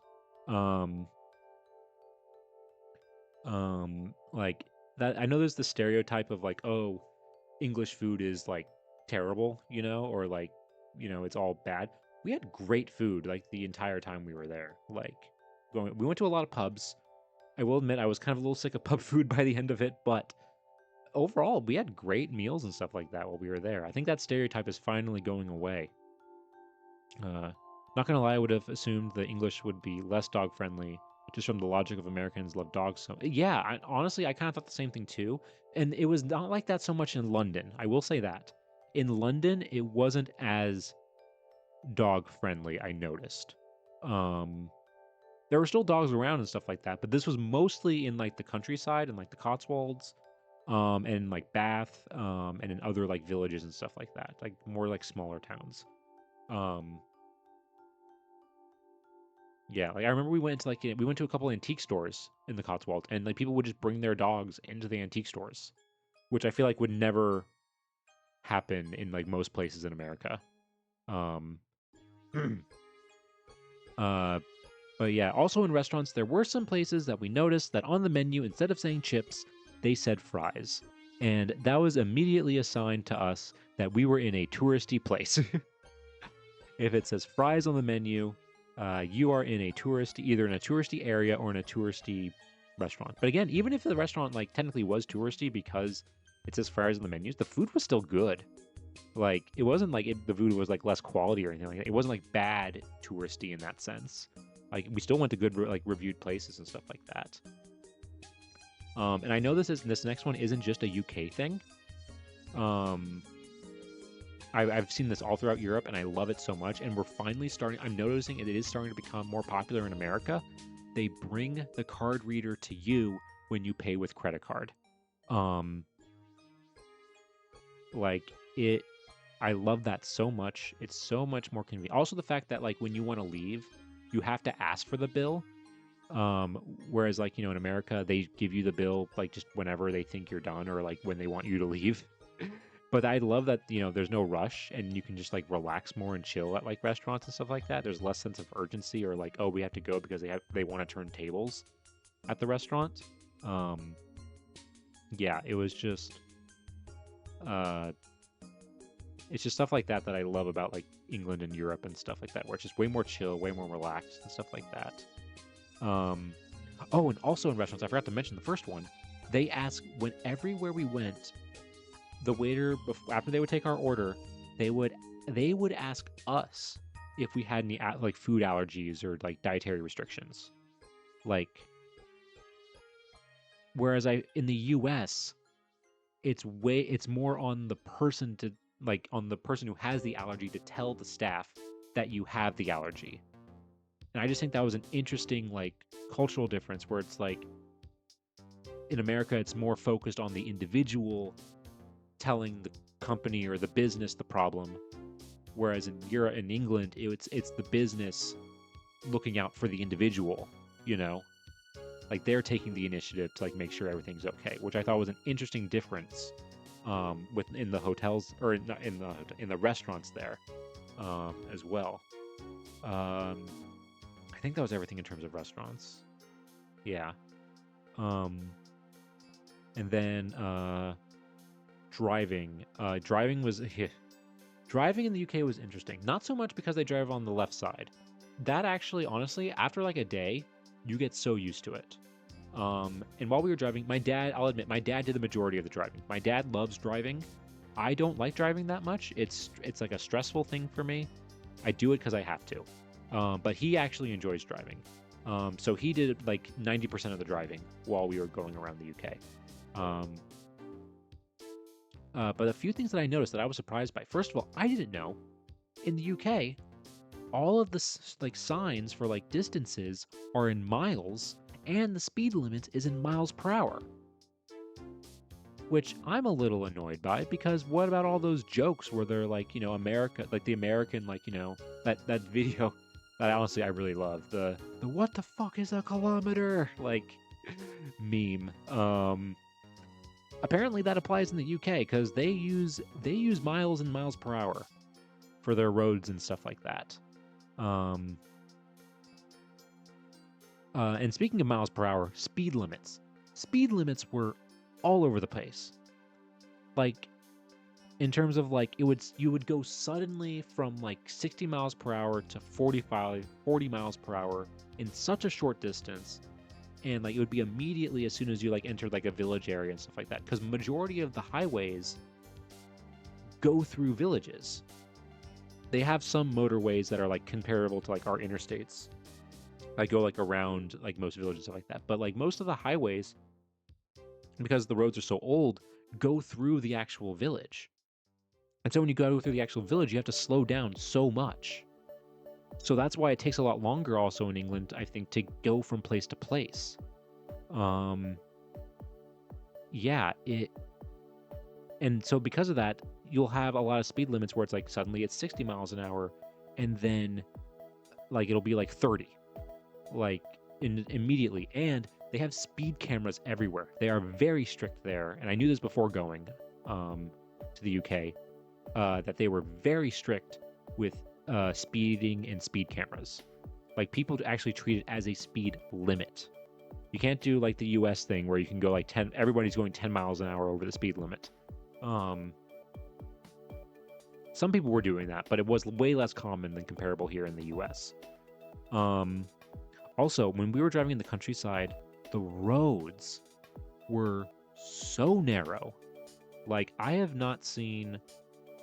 We've driven a lot in like other countries in Europe. I've never seen a country with roads in the countryside this narrow. Like it was scary at times, like just how narrow these roads are, because you have like hedges and trees and stuff like that, like right against, they come up right up to the road. That it was insane. Like my dad, he said like he's never driven on roads like that before. And also because the speed limits are crazy on these narrow roads, on all of them, because they're technically countryside, you can technically do 60 miles an hour on all of them. Technically, I mean, you can, but if you do, you have a death wish because they're not only narrow, they're also windy. Like most of the time you would only go like 45 or 50 at the most. Only in like very like few areas where it was like mostly straight and a little bit wider would you actually go 60 on some of these roads. And then one other thing, my dad, he's a great driver. He actually is, like, he loves driving and he actually is a really great driver. But he had serious difficulty with the roundabouts. There was one day when, like, early on when we were driving, he got honked at 4 times in the same day. And the problem was that roundabouts, the problem was specifically roundabouts where you have multiple lanes and certain lanes only go to certain exits. And he didn't see that like before going into the roundabout, or he didn't know that there was a lane, and he would like start kind of like merging out of it and then get honked at and stuff like that. It was a little sketchy at times, but by the end of the trip he got a lot better and it was fine. We'd kind of figured it out, and it worked out great. But even though roundabouts are becoming more popular in America, there are so many of them in the compared to us. I don't think there was like, it was rare to see a stop sign in the UK. It was a rarity to see a stop sign, especially in the countryside. Yeah. I'm trying to think if I didn't list it here, but there's one other thing I want to say. And this is the only thing, because like I said, when I travel, I try not to complain about other people's like traditions or customs or how they do things or stuff like that. I just acknowledge the difference and I'm like, oh, that's interesting. There's one exception to that. And this is not just a UK thing. This is an all of Europe thing. I do not like how almost every hotel and everywhere throughout Europe, on their beds, the only thing you get is a duvet. And that's it. This thick, heavy duvet. And not like actual like bed sheets. Like that you can like peel off and like have multiple layers, so you can adjust. If you get hot, you can adjust the temperature and stuff like that. Where instead, in a lot of places in Europe, you just get one thick duvet. No wonder they're dying in the summer all the time. Like that's all you have, like of course you're gonna get hot. Like, and especially if you have a building that has no air conditioning. Like why would you not have bed sheets? That's the one thing I don't understand. In fact, when my dad used to he used to go on business trips to England, or not England, just Europe. When I was like in high school, he would bring bed sheets with him to put in to bring to the hotel, and so he could have them while like American bed sheets in the hotel. Which honestly, I feel like I would nowadays do. Because God, yeah, especially in the summer, I don't understand how they do that. So that's my one. I get one complaint. I get one complaint about how they do things in the UK and Europe in general, but that's it. Everything else is pretty cool, honestly. But whoops, hold on, that was the wrong button. That is it. That is the end of this. Wow, and this actually worked out pretty well. About 3.5 hours. I did not. I wasn't sure if that was going to take this long, but I think it worked out. Also, if you weren't here earlier, these are all versions of me that I saw on my trip. The statue up here and this lithograph are all of Samuel Johnson, who is the person that I am in this PNG painting. But yeah, so I think that's gonna do it for today. Wow, that was like 3.5 hours of like straight talking. I'm out of practice when it comes to streaming. And also, even when I streamed before, I don't think I talked this much. This is like giving a 3.5 hour presentation.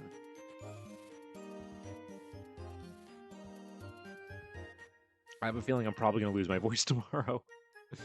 But that's okay. I don't have any meetings or anything at work tomorrow that I have to go to, so it works out. But yeah. So Let's see. Let's go ahead then and let's go back to our office. Here I am. All right. So yeah, oh, hold on. We got an ad about to start. Let me, gotta snooze it. Oh, dang, did I miss it? Ah, shoot. Okay. Um, hmm.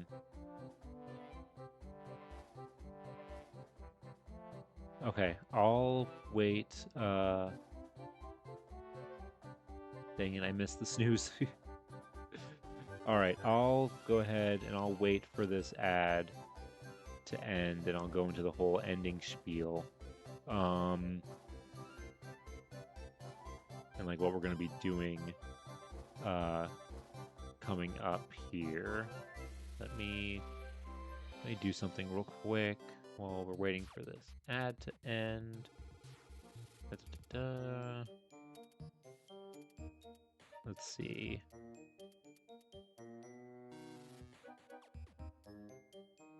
Oh. Not what I meant to click on. Okay, so the ad's in progress. We'll wait for that to end real quick.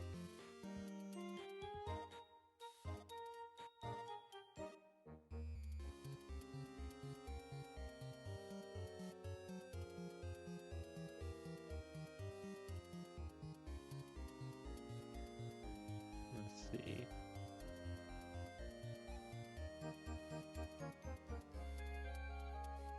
Okay, sweet. Let's see, how's the ad doing? Okay, it's gonna be ending soon. Ugh. Oh yeah, I'm definitely I am noticing like I feel way more tired than I normally do after stream. I'm out of practice, compared to normal.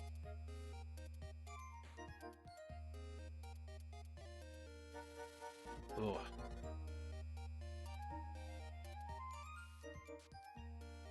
Ooh. I don't think I've also drinking this much water during a stream before either. All right, is the ad over? Okay, I think the ad is over. So, yeah, so that's gonna do it for today's stream, guys. Thank you guys so much for being here. This has been really fun. It feels good to be back. You know, to get back into the swing of things. Like I said at the beginning of stream, I'm glad I took this vacation because now I feel more like invigorated to like, do more stream stuff and like I want to do more stuff with like my YouTube channel and stuff like that. I got inspired by so many of the things that I saw on this trip to, like things that maybe I can do on stream and stuff like that. Yeah, I'm very, very excited. But yeah, that's gonna do it for today. If you are new here, I'm not a professor, but you can call me Nap.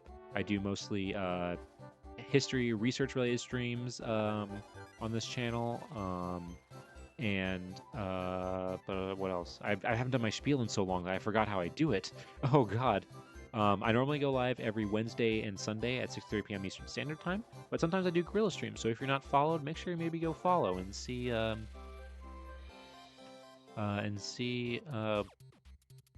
God. Geez, yeah, I'm very out of practice. I forgot what I say. So that way you know when I go live next. See next time I do one of those Gorilla streams.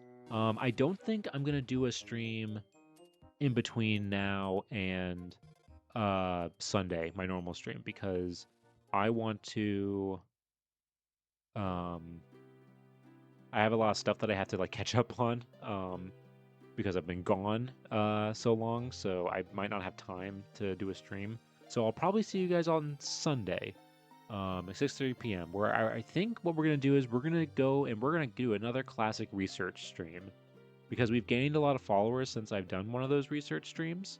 And I want to kind of share that with anybody who's like newer here who maybe hasn't seen one of those.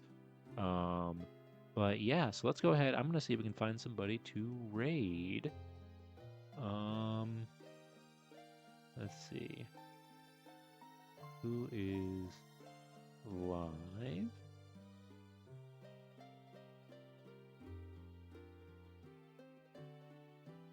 All right, we're gonna go ahead And we are going to raid. We're gonna raid Neff. Neff the Lore Keeper.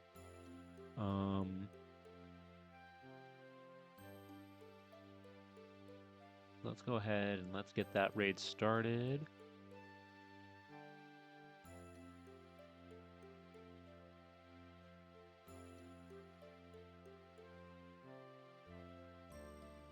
Yep, there we go, starting the raid.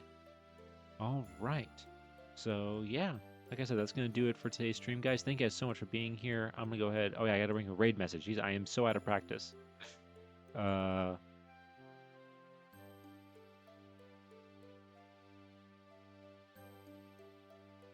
It's been so long since I've done this. I'm very out of practice. I'll get back into it, I'm sure. So that'll be for that, and then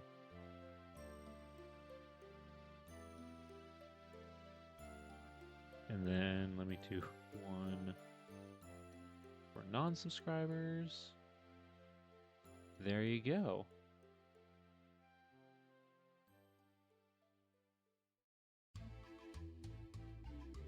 All right. So yeah, so that's gonna do it for today, folks. Thank you guys so much for being here and listen to me ramble about all the crazy stuff that I got to do on this trip. It as much as I did like my vacation, it does feel good to be back and doing this again. I really enjoy it, and thank you guys so much for being here and for coming back. Because I will admit, I was a little nervous that no one was gonna be here because hadn't streamed for so long. But like I said, thank you guys so much. I'll see you guys on Sunday. Have a good night or day, everybody. Take care.